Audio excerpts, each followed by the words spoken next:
Today is our special guest doctor Neeraja Reddy గారు, neurologist. ముందైతే welcome చెప్పేద్దాం.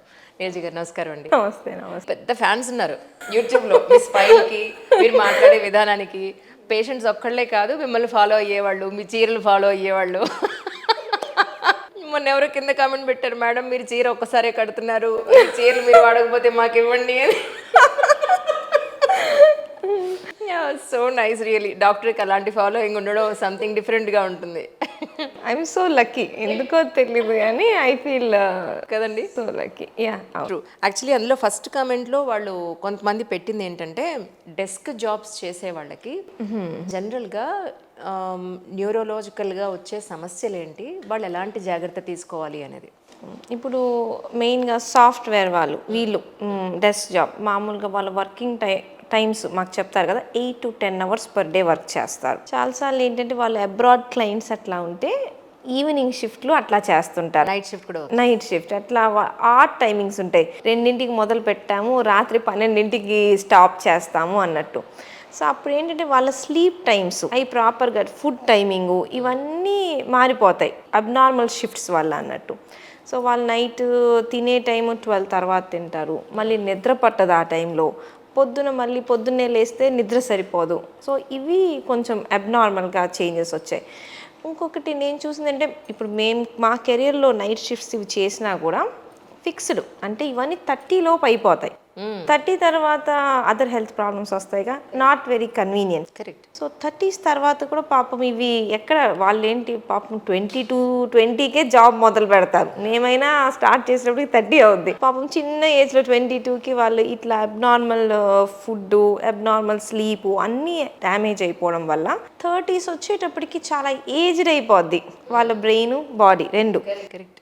ఇంకోటి సిట్టింగ్ పొజిషన్స్, ల్యాప్టాప్ ఇట్లా కింద పెట్టుకోవడం కానీ పడుకొని చేయడం, కొంతమంది బెడ్ మీద చేస్తూ ఉంటారు. సో ఈ అబ్నార్మల్ పోస్చర్ వల్ల స్పైన్ అనేది ఎరెక్ట్గా ఉండదు.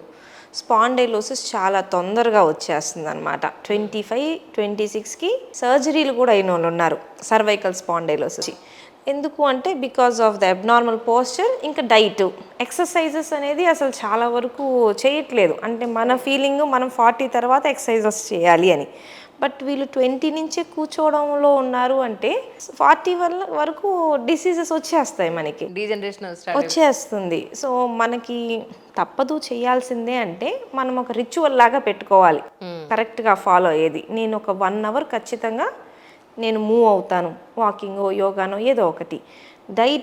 ప్రతి డైట్ మనం ఏదో తినేసాంలే, బర్గర్స్ తిన్నాము, పిజ్జాలు తిన్నాము ఇట్లాంటివన్నీ చేయకూడదు.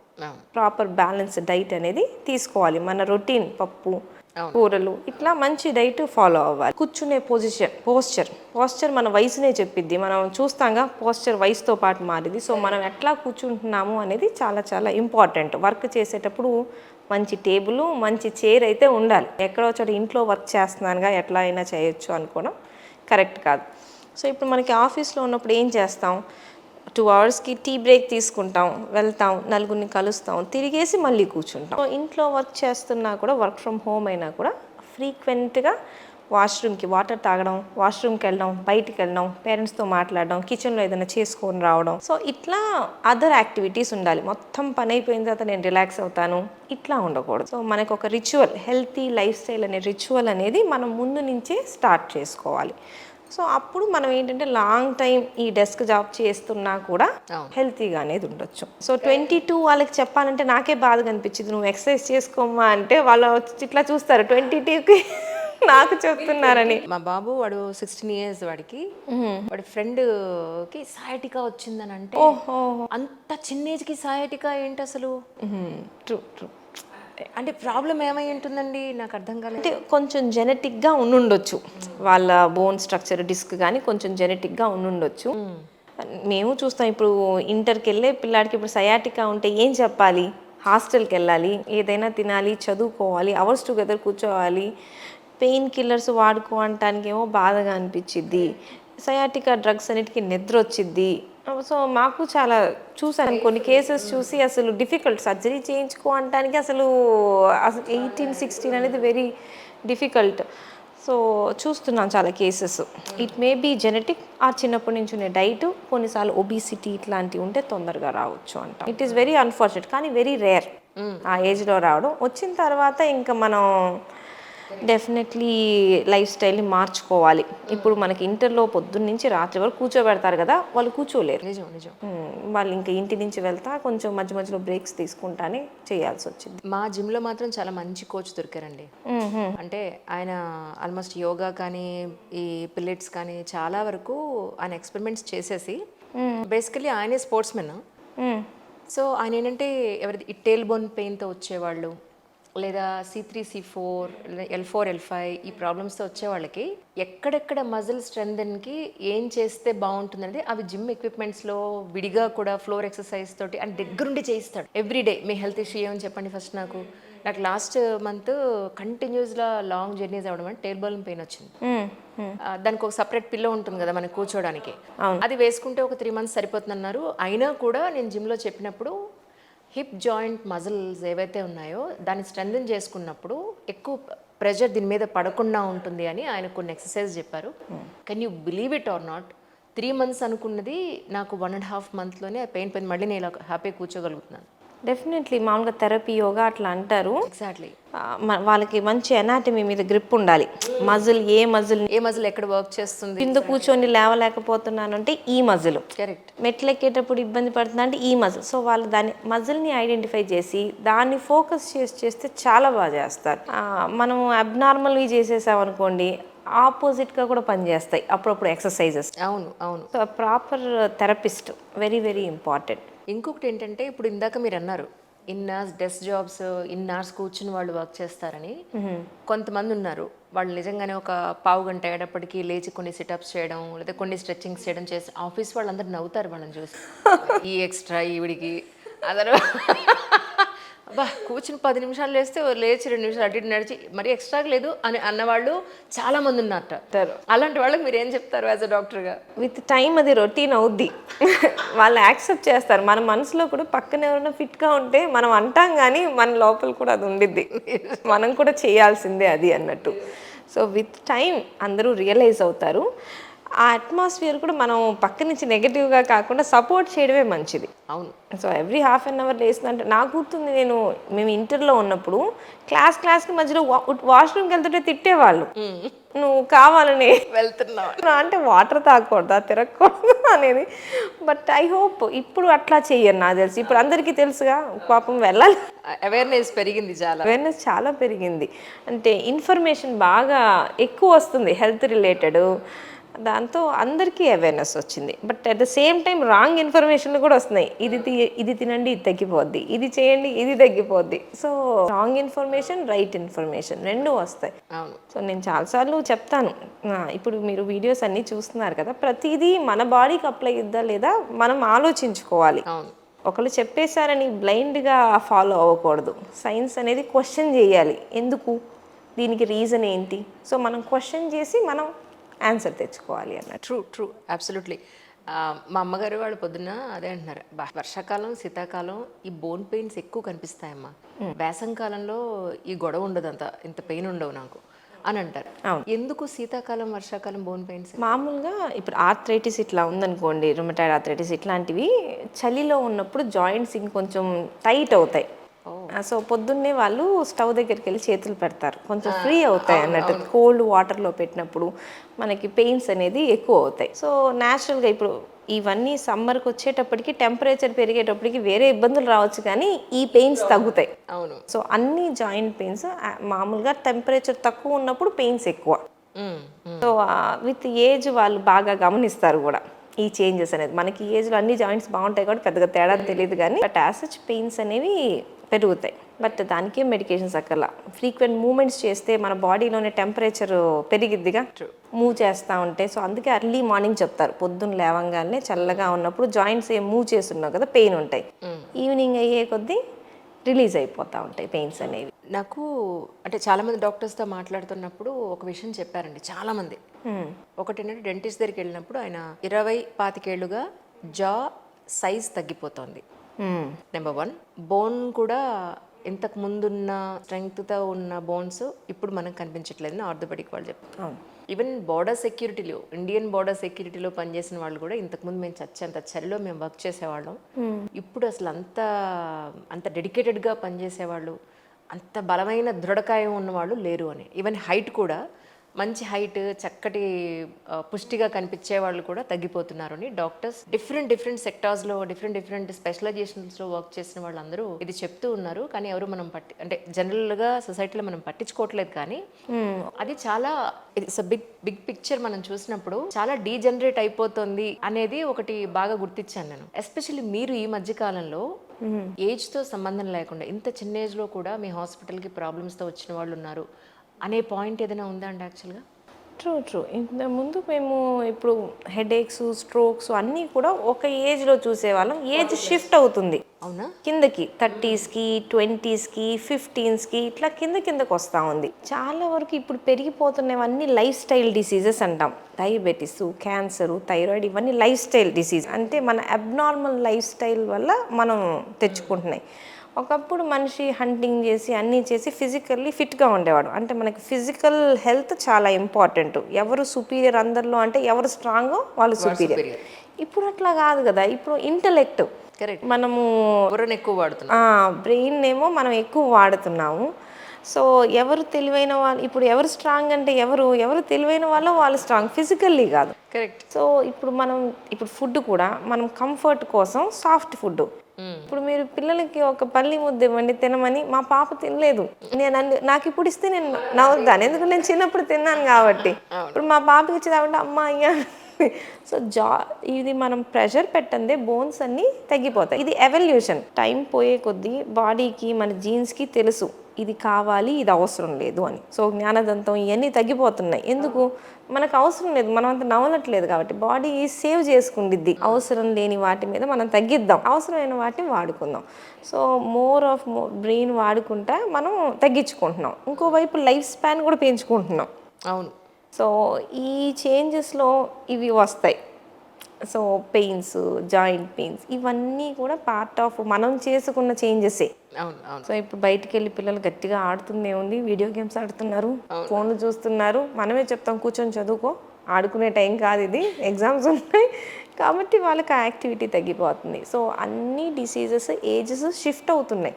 ఒకప్పుడు యంగ్గా స్ట్రోక్ వచ్చింది అంటే 60స్లో అనేవాళ్ళు, తర్వాత 50స్లో అనేవాళ్ళు. సో అది 40s, 30s చాలా చిన్న ఏజెస్లో వస్తున్నాయి. రీజన్ వెతికినా చాలా మందిలో దొరకట్లేదు కూడా. మెనీ టైమ్స్ మనకి రీజన్ కూడా దొరకదు. అప్పుడు ఇంకేం చేస్తాం? మళ్ళీ పాతకాలం లాగానే మంచి ఫుడ్ తీసుకో, టెన్షన్ పడకు. సో అదే అడ్వైస్ ఇస్తామన్నట్టు. సో సైన్స్ అడ్వాన్స్ అవుతుంది, మనిషి అడ్వాన్స్ అవుతున్నారు, but physically we are becoming weak day by day. ఒకప్పుడు పనులు చేసేవాళ్ళు ఇప్పుడు చేయిస్తున్నారు, 10 మందిని పెట్టి పనులు చేయిస్తున్నారు, చేయలేకపోతున్నారు. సో అట్లా ఇప్పుడు చేసే వాళ్ళు ఏంటి? Cost of the food, healthy food ఏమో కాస్ట్లీ అయింది, అన్హెల్తీ ఫుడ్డే చీప్ అయింది మనకి. సో ఇప్పుడు పనులు చేసే వాళ్ళకి ఏంటి అంటే డైట్లో రైస్ ఎక్కువ తీసుకుంటున్నారు, వెజిటేబుల్స్ అన్నీ ఎక్స్పెన్సివ్ అని తగ్గించుకుంటున్నారు, మిల్లెట్స్ అన్నీ కూడా ఎక్స్పెన్సివ్ అయిపోయాయి ఒకప్పుడు. సో ఇప్పుడు పొలం పనులు చేసే వాళ్ళేమో న్యూట్రిషియస్ ఫుడ్ లేక హెవీ వర్క్ చేసినా ఒబీస్గా ఉంటున్నారు. దాంతో వాళ్ళ షేర్ ఆఫ్ ప్రాబ్లమ్స్ వాళ్ళకు ఉన్నాయి. ఇప్పుడు పెట్టుకోగలిగిన వాళ్ళు ఇప్పుడు కంఫర్ట్గా ఉంది, ఎక్స్పెన్సివ్ నేను అన్ని ఫుడ్ పెట్టుకునే వాళ్ళు ఒంటికి కష్టం చెప్పరు. అవును. సో వాళ్ళు బాలేరు, అతివృష్టి అనావృష్టి ఉంది. వీ హ్యావ్ టు సమ్హౌ ఆప్టిమిస్టిక్గా ఆలోచిస్తే వీఆర్ లివింగ్ లాంగ్. ఇంతకుముందుతో పోలిస్తే ఎన్నో డిసీజెస్కి ఒకప్పుడు ట్రీట్మెంట్ లేదు, ఇప్పుడు ట్రీట్మెంట్స్ వచ్చాయి. So we are living long, but quality of life, health standards అనేవి మాత్రం చాలా వరకు తగ్గిపోతున్నాయి. మొన్న మీ అమ్మాయికి వ్యాక్సినేషన్ ఇప్పించినప్పుడు నేను నవ్వుకున్నా. నేనంటే నాకు ఇంజెక్షన్ అంటే చచ్చేంత భయం ఇప్పటికీను. ఎంత భయం అంటే నన్ను 3 పట్టుకోవాలి ఒక బ్లడ్ టెస్ట్ చేయాలంటే. అది చూసి చచ్చేలా నవ్వుకున్నావు. నాకు 2 భయస్తులు ఏమేమో అని అనుకుంటూ ఉన్నాను. చాలా కష్టం దానికి చేయించాలి అంటే. నాకు ఒక 10 మంది కావాలి, అందరినీ ఈరోజు పాప వస్తుంది ఇంజెక్షన్ కోసం అని చెప్పి. ఇంతే సంగతులు. అప్పుడు కోవిడ్ అప్పుడు వ్యాక్సిన్స్కి కూడా కింద పడి మంచం కిందకి వెళ్ళిపోయేది. నేను మళ్ళీ మంచం కింద బాగా వెనక్కి తీసుకొచ్చి వెయ్యండి అని చెప్పేసి. మా బాబు గట్టిగా పట్టుకుంటే వాడు ఇంతే ఉంటాడు, సన్నగా పట్టుకుంటే అయిపోద్ది. మా పాప ఏంటంటే కొంచెం రెసిస్ట్ చేస్తే నన్ను తోసేయగలదు. అందుకోసం కొంచెం హెల్ప్ అనేది అవసరం. ట్రూ ట్రూ నాది నాకే గుర్తొచ్చింది. నాకు ఇప్పటికీ ఎవరన్నా బ్లడ్ టెస్ట్ చేయాలంటే నేను ఇలా కళ్ళు మూసుకుంటే ఒకళ్ళు ఇక్కడ పట్టుకోవాలి, ఇద్దరు చేతులు పట్టుకోవాలి, వాడు వేం దొరకట్లేదని వాడు గోలు పెడతాడు. తీరా దొరికాక ఎయిర్ తప్ప ఏం రావట్లేదండి అంటారు. అయ్యో బ్లడ్డే లేదా అని టెన్షన్ ఇంకో పక్కన లోపల. విషయం అది కాదు, అది ఎప్పుడో పక్కకి వెళ్ళిపోయి ఉంటుంది. మేము చదువుకునేటప్పుడు కొన్ని స్టడీస్కి మా బ్లడ్ తీసి టెస్ట్ చేసుకుంటాం. జస్ట్ మనకి బ్లడ్ శాంపుల్ కావాలిగా, స్లైడ్ మీద పెట్టి చూసుకోవటానికి, నేర్చుకోవటానికి. సో అప్పుడు ఇంకా గుచ్చుకోవాలన్నమాట ఎంబీబీఎస్లో. ఇంకా అసలు ఎవరో ఒకళ్ళు ఉంటారు ధైర్యమైన వాళ్ళు గుచ్చుకొని అందరికీ చుక్క చుక్క చుక్క. నేను కూడా గుచ్చాలా వద్దా పాపం ఎవరో ధైర్యమైన కూర్చొని నాకు సో ధైర్యం ఉన్న వాళ్ళు కొంతమంది ఉంటారు. నేను మాత్రం క్లాస్ అంతా ఆలోచించేదాన్ని గుచ్చుకోవాలని. బట్ ఇప్పుడు ఆ భయం అసలు పోయింది. అంటే ఎన్నో చూసిన తర్వాత అన్ని డిఫికల్ట్ పెయిన్స్ అందరినీ ఓచుకో అని చెప్పి ఇప్పుడు నేనేమో అమ్మో నాకు ఇంజెక్షన్ అంటే భయం, కష్టం కదా. సో ఆ ఫియర్ని అసలు తీసేసాను. అంటే గత కొన్ని ఏళ్ల తరబడి నేను మీడియాలో ఉన్నాను కదండి. ఒక 15-20 ఏళ్ల క్రితం ఉన్న గెస్ట్లు ఇప్పుడు మళ్ళీ నేను వాళ్ళని కూర్చోబెట్టేది టాపిక్ మీద మాట్లాడుతూ ఉన్నప్పుడు క్వశ్చన్ వేస్తాను. ఒక 5 నిమిషాలు 10 నిమిషాలు మాట్లాడిన తర్వాత అసలు మనం ఏ టాపిక్ మీద మాట్లాడుతున్నాం అంజలి అని అడుగుతారు. అయ్యో మర్చిపోతున్నారా ఇలాగా అని అన్నాను అనుకో. కరెక్ట్గా చెప్తున్నావు నువ్వు, అసలు నేను మర్చిపోతున్నాను ఎందుకు ఇలాగా అనేది.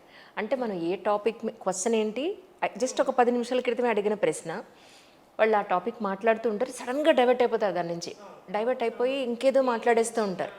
అసలు క్వశ్చన్ ఏంటి అని అంటే నేను మళ్ళీ అవును వీడు ఇది మాట్లాడేస్తున్నారు, క్వశ్చన్ ఏంటి అని మళ్ళీ నేను కూడా రీకలెక్ట్ చేసుకోవాల్సి వస్తూ ఉంటుంది. సో ఇది మనం ప్రెజెంట్ డిస్కషన్ అనేది వర్కింగ్ మెమరీలో ఉండిద్ది. అంటే ఇప్పటికిప్పుడు వాడుకునే మెమరీ. సో వర్కింగ్ మెమరీలో ఎట్ ఏ టైం 1 టాస్క్ చేయాలి. ఇప్పుడు మనం ఒకటి మాట్లాడతా ఇప్పుడు ఇంకొకటి ఆలోచించామనుకోండి, వర్కింగ్ మెమరీ పని స్టోర్ చేసుకోవడం కాదు, ఎరేజ్ చేసేసిద్ది అనమాట.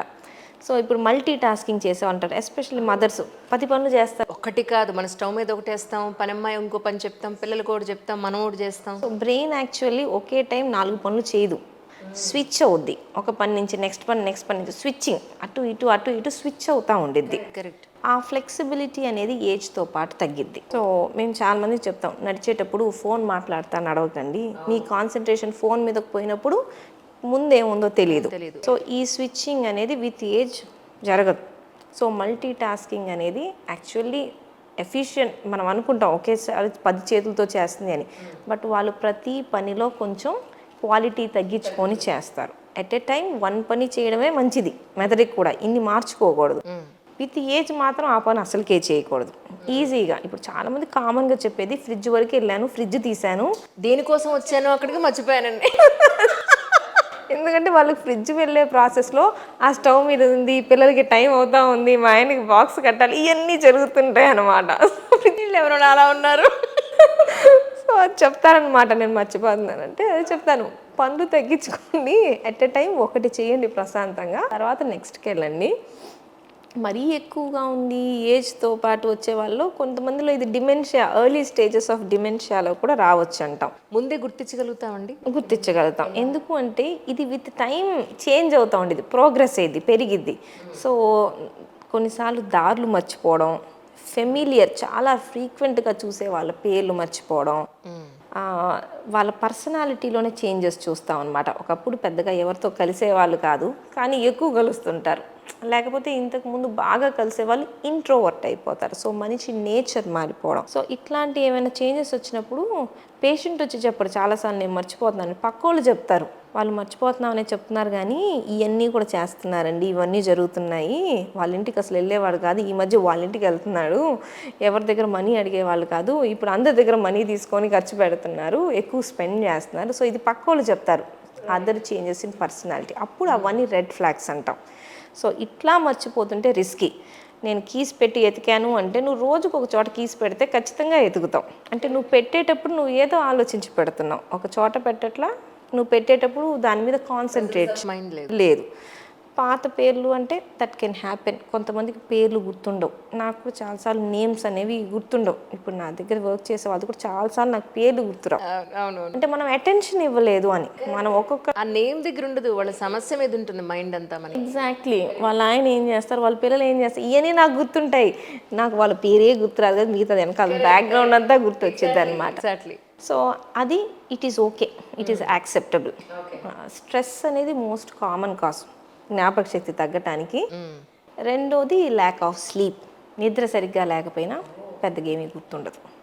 సో ప్రాపర్ స్లీప్, స్ట్రెస్ తగ్గించుకొని ఒక పని మీద కాన్సన్ట్రేట్ చేసి చేయడమే ఇంపార్టెంట్, మల్టీ టాస్కింగ్ కన్నా కూడా. అంటే మీరు అనుకోవచ్చు వ్యూవర్స్ అందరూ కూడా ఎక్కడో సమస్య పుట్టదు. సినిమాలైనా నిజ జీవితంలో కొన్ని కనిపించేవి వాటిని బేస్ చేసుకునే కథ పుడుతుంది. అలాగే నా క్వశ్చన్స్లో కూడా చాలా వరకు నన్ను బయటకు వెళ్ళినప్పుడు ఎవరో నన్ను అడిగే క్వశ్చన్లు లేదా నాకు తెలిసిన వాళ్ళ నుంచి ఉన్న సమస్యలే తీసుకుంటాను. అలాగా నిద్ర పట్టట్లేదని చెప్పి ఈ నైట్ ఏదో ఒక 2 పెగ్గులు వేస్తే నిద్ర వస్తుందని చెప్పి తాగడం మొదలుపెట్టిన, అవును, 2 బీర్లు 3 బీర్లు లాంగ్ లెంటీలు ఇవన్నీ అయిపోయినా కూడా నిద్ర పట్టకుండా కొరివిదేయంలో రాత్రంతా కూర్చుంటున్నారు జనాలు. సో ఇది ఎక్కువ చూస్తున్నాను నేను. ఎప్పుడో తెల్లారిపోయి 5:30, 6ంటికి అప్పుడు పడుకుని 11:30, 12ంటికి అప్పుడు లేచి హాఫ్ డే స్లీప్లో పోతుంది. అప్పుడు లేచి అప్పుడు అయిపోయి ఏంటి ఈ పనులన్నీ ఇలా ఆగిపోయి అప్పుడు మళ్ళీ హడావుడి పడి టెన్షన్ పడి ఇలా ఈ రొటీన్ని ఈ సైకిల్ని బ్రేక్ చేయలేక చాలామంది సఫర్ అవుతున్నారు మ్యామ్. సో ఇలాంటి వాళ్ళకి మీరు ఏం చెప్తారు? ఇప్పుడు ఏంటంటే మనకి డే సైకిల్, నైట్ సైకిల్ అని ఉంటుంది బాడీలో. సో నైట్ టైం మెలటోనిన్ అనే హార్మోన్ ప్రొడ్యూస్ అవుద్ది, నైట్ టైం చీకటి అవుద్ది. నైట్ టైం అయ్యేటప్పటికి మనం తొందరగా తినేసి స్లో అవుతాం, డైజెషన్ అన్నీ కూడా స్లో అవుతాయి. సో అట్లా నిద్రలోకి జారుకుంటాం. అదొక ప్రాసెస్. బాడీలో సర్కాడియం రిథమ్ అని ఉండిద్ది. ఆ రిథమ్కి తగ్గట్టు అది వెళ్ళిపోతుంటుంది. మనం మన కన్వీనియన్స్ కోసం చాలా మార్పులు చేసాం దీంట్లో. మన బాడీకి యాంటీగా లైట్స్ వాడుతున్నాం. అంటే నైట్ చీకటి అవ్వాల్సిన టైంలో ఫుల్ బ్రైట్గా చేస్తాం. అవును. మనం ఇంతకుముందు చీకటి పడేలోపు తినేసేయాలి. సో ఇప్పుడు మనం బాగా లేట్గా తింటున్నాం. మనకి ఈరోజు నైట్ సినిమా చూడాలనిపించింది, ఈరోజు నైట్ సినిమా చూస్తాం, రేపు పడుకుంటాంలే అనుకుంటాం. సో ఇవన్నీ ఏంటంటే నిద్ర ఎట్లాగో వచ్చిద్దిలే అని చెప్పేసి మనం గ్రాంటెడ్గా తీసేసుకుంటాం. అవును, దాన్ని చాలా నెగ్లెక్ట్ చేస్తాం యాక్చువల్లీ. దాన్ని మనం చిన్నప్పటి నుంచి, ఇప్పుడు చిన్నప్పుడు ఏ పిల్లలండి 9ంటికి పడుకుంటున్నారు, నేను అడుగుతాను పేరెంట్స్ని, మీరెందుకు పడుకోవట్లేదంటే మా వాడు 12 వరకు పడుకోడు అంటారు. అది అట్లా ఉండదు. మనం ఫస్ట్ నుంచి మనం 9ంటికి పడుకొని లైట్లన్నీ ఆపేసి 8ంటికి తినేస్తుంటే వాళ్ళు పడుకుంటారు. నువ్వు వెళ్ళి రూమ్లో పడుకో, నేను పనులన్నీ ముగించుకొని టీవీ చూసుకొని ఫోన్ చూసుకొని వచ్చి పడుకుంటానంటే అట్లా పడుకోరు. వాళ్ళకి అది అలవాటు అయిపోద్ది అన్నట్టు. సో మన బాడీలో అది అన్నోన్గా తెలియకుండా జరిగే ప్రాసెస్ని మనం మారుస్తాం స్టార్టింగ్లో. ఇప్పుడు ఎగ్జామ్స్ ఉన్నాయి, నేను రాత్రి చదవడం స్టార్ట్ చేశాను, నాకు ఇప్పుడు పని ఉంది, ఇప్పుడు నేను ఈ షెడ్యూల్ ఫినిష్ చేయాలి కాబట్టి నేను రాత్రి చేయాలి. సో మనం దాన్ని గ్రాంటెడ్గా తీసుకుంటాం. ఎట్లాగైనా నిద్ర వచ్చిద్దిలే అనుకొని మనం దాన్ని చేంజ్ చేస్తాం. విత్ టైం ఏమైందంటే మన రిథమ్ని మనం మార్చేసుకున్నాం. సో మళ్ళీ దాన్ని సెట్ చేసుకోవాలి అంటే కష్టం అవుద్ది. సో మనం ఈవినింగ్ టైం కల్లా స్లో డౌన్ అవ్వాలి, అన్ని ప్రాసెస్ స్లో డౌన్ అవ్వాలి. సో హడావిడిగా నైట్ టైం చేయాల్సిన కాల్స్, నైట్ టైం చేయాల్సిన పనులు, ఇట్లా షెడ్యూల్స్ ఏమి ఉండకూడదు. నైట్ టైంకి మనకి 9 కల్లా లైట్స్ ఆఫ్ అనుకుంటే ఖచ్చితంగా ఎవ్రీడే సేమ్ షెడ్యూల్ ఫాలో అవ్వాలి. కాఫీ, టీ ఎక్కువ తీసుకోవడం, ఈవినింగ్ టైం వాటర్ ఎక్కువ తీసుకోవడం, ఇవన్నీ కూడా మనం వాష్రూమ్కి ఊరికి వెళ్ళేవాల్సిన అవసరం కూడా పడకూడదు మనకి. సో అవన్నీ మనం తగ్గించుకోవాలి. నైట్ పడుకునే టైం కల్లా పొట్ట చాలా వరకు డైజెషన్ కూడా అయిపోయి ఉండాలి. సో కంప్లీట్ రెస్ట్లోకి వెళ్ళిపోవాలి బాడీ. సో ఇదంతా చాలా ఇయర్స్గా అబ్యూస్ చేసి మనం దాన్ని డిస్ట్రాయ్ చేస్తాం. సో ఇప్పుడు పిల్లల్లో మనకు కామన్గా 1 o'clock వరకు చదువుకొని పడుకున్నా అంటారు. మనం దాన్ని గొప్పగా ఫీల్ అవుతాం. అదే కదా. అట్లా చేయకూడదు. రోజు చదువుకోవాలి. ఎగ్జామ్ ముందు చదవడం ఏముంది, నెక్స్ట్ డే నిద్రపోకపోతే ఎట్లా గుర్తుండిద్ది? అలా గుర్తుండదు. సో ఒకసారి పాడైపోయింది అనుకోండి, మళ్ళీ దాన్ని రీసెట్ చేయాలి అంటే ఎందువల్ల పాడైందో దాన్ని సెట్ చేసుకోవాలి. చాలామంది చెప్తారు మెడిసిన్స్ వాడితే మరి నాకు అలవాటు అయిపోద్ది కదా అంటే, ఆబ్వియస్లీ మెడిసిన్ తయారైంది నువ్వు వేసుకున్న రోజు నిద్ర రావటానికి. నువ్వు వేసుకోకపోతే మళ్ళీ నార్మలే అవుద్ది. డే టైం ఎక్సర్సైజ్ చేసుకొని రాత్రికల్లా అలసిపోవాలి. అంటే మంచం చూడంగానే మనకి నిద్ర రావాలి. ఆ మంచాన్ని మనం ఫోన్ చూడటానికి వాడి, ఆ మంచం మీదే ల్యాప్టాప్ చూసి, ఆ బెడ్రూమ్లోని టీవీలు చూస్తూ ఉంటే మనకు ఆ రూమ్లో మనకు ఆ వైబ్స్ రావు కదా వెళ్ళేటప్పటికల్లా. అందుకే ఎక్కడ ఏ పని చేయాలో ఆ పని చేయాలి. ఇప్పుడు డైనింగ్ టేబుల్ మీద కూడా ల్యాప్టాప్ పెట్టేస్తున్నారు, డైనింగ్ టేబుల్ మీద ఫోన్లు పెట్టుకుంటున్నారు, ఏం తింటున్నారో తెలియట్లేదు. ఎగ్జాక్ట్లీ. బెడ్రూమ్ అనేది ఓన్లీ స్లీప్కే, ఇంక దేనికి వాడకూడదు. మనకి నిద్ర రావట్లేదంటే బెడ్ మీద కూర్చొని మళ్ళీ ఫోన్ ఆన్ చేయకూడదు, అది కరెక్ట్ కాదు. ఆ రూమ్ నుంచి అసలు బయటకు వచ్చేసి ఏదైనా పుస్తకం ఏదైనా చదువుకొని మళ్ళీ నిద్ర వస్తుందంటే మళ్ళీ వెళ్ళిపోవాలి అన్నట్టు. కొంతమంది ఉండిద్ది, నేను టర్మరిక్ మిల్క్ తాగితే నిద్ర వచ్చిద్ది. సో ఇట్లా ఇట్లా మనం న్యాచురల్గా ట్రై చేసుకుంటా రావాలి. నేను 12ంటికి పడుకొని 7ంటికి 8ంటికి 9ంటికి లేస్తాను అంటే మళ్ళీ నైట్ ఎట్లా నిద్ర వచ్చింది? నువ్వు 9ంటికి లేస్తే నైట్ 9ంటికి నిద్ర వచ్చిద్దా? రాదు కదా. కదా. దాన్ని ముందుకు మార్చాల్సిందే ఏదో ఒక రోజు. నువ్వు కష్టపడి కొన్ని రోజులు 6కి లేవాలి, లేస్తేనే నువ్వు ఈవినింగ్ కల్లా టైర్డ్ అయిపోతావు. మళ్ళీ మధ్యాహ్నం పడుకుంటారు నాకు రాత్రి పడుకోవట్లేదని. మళ్ళీ నైట్ ఎట్లా నిద్ర వస్తుంది మధ్యాహ్నం పడుకుంటే? మధ్యాహ్నం అనేది మామూలుగా పిల్లలు పడుకోవాలి కానీ మనం పడుకోవాల్సిన అవసరం లేదు. మధ్యాహ్నం అంతా కూడా రాత్రి 8, 9 అయ్యేటప్పటికి కళ్ళు రెప్పలు వాలిపోవాలన్నమాట. సో అప్పుడు మనం వీఆర్ డూయింగ్ వెల్ అన్నట్టు. Correct correct. So it is a యాక్టివ్గా మనం ఎఫర్ట్ పెట్టాలి నిద్ర కోసం. కానీ ఇదే మళ్ళీ మనం కాంపిటేటివ్ ఎగ్జామ్స్ ప్రిపేర్ అయ్యే వాళ్ళకి, లేకపోతే ఇంటర్మీడియట్ స్టూడెంట్స్కి, కెరియర్ మీద ఫోకస్ ఉన్న వాళ్ళకి, వీళ్ళకి కూడా మనం చూసుకుంటే వీళ్ళు కూడా అంతే, నైట్ బర్డ్స్ చాలా మంది ఉంటారు actually. It's not a good habit. అసలు నైట్ టైం లేచుండి నాకు నైట్ టైమే చదవబుద్ధి అవుతుంది, అది కరెక్ట్ కాదు. అసలు మనం మార్చుకోవాలి ఆ షెడ్యూల్ని. నాకు ఇట్లా బాగుంది అని మనం మార్చుకుంటే అట్లా కుదరదు.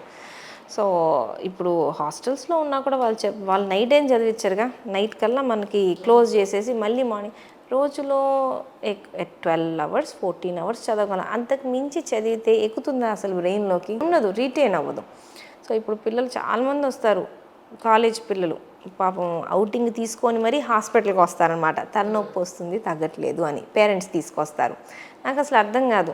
నేను అడుగుతాను, ఎన్నింటికి పడుకుంటామంటే 11:30 12 అంటారు. ఎన్నింటికి లేస్తామంటే 5ంటికి అంటారు.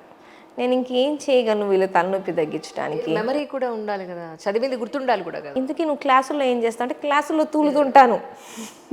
సో పేరెంట్స్ని అడుగుతాను, మరి మీరు చెప్పాలిగా హాస్టల్లో ఇట్లా పడుకుంటే మార్క్స్ వస్తాయి మీ అమ్మాయికి అంటే, మరి అందరూ మిగతా వాళ్ళందరూ అట్లాగే చదువుతున్నారండి, మనం చెప్పినా వాళ్ళు వినరండి అని చెప్తారు.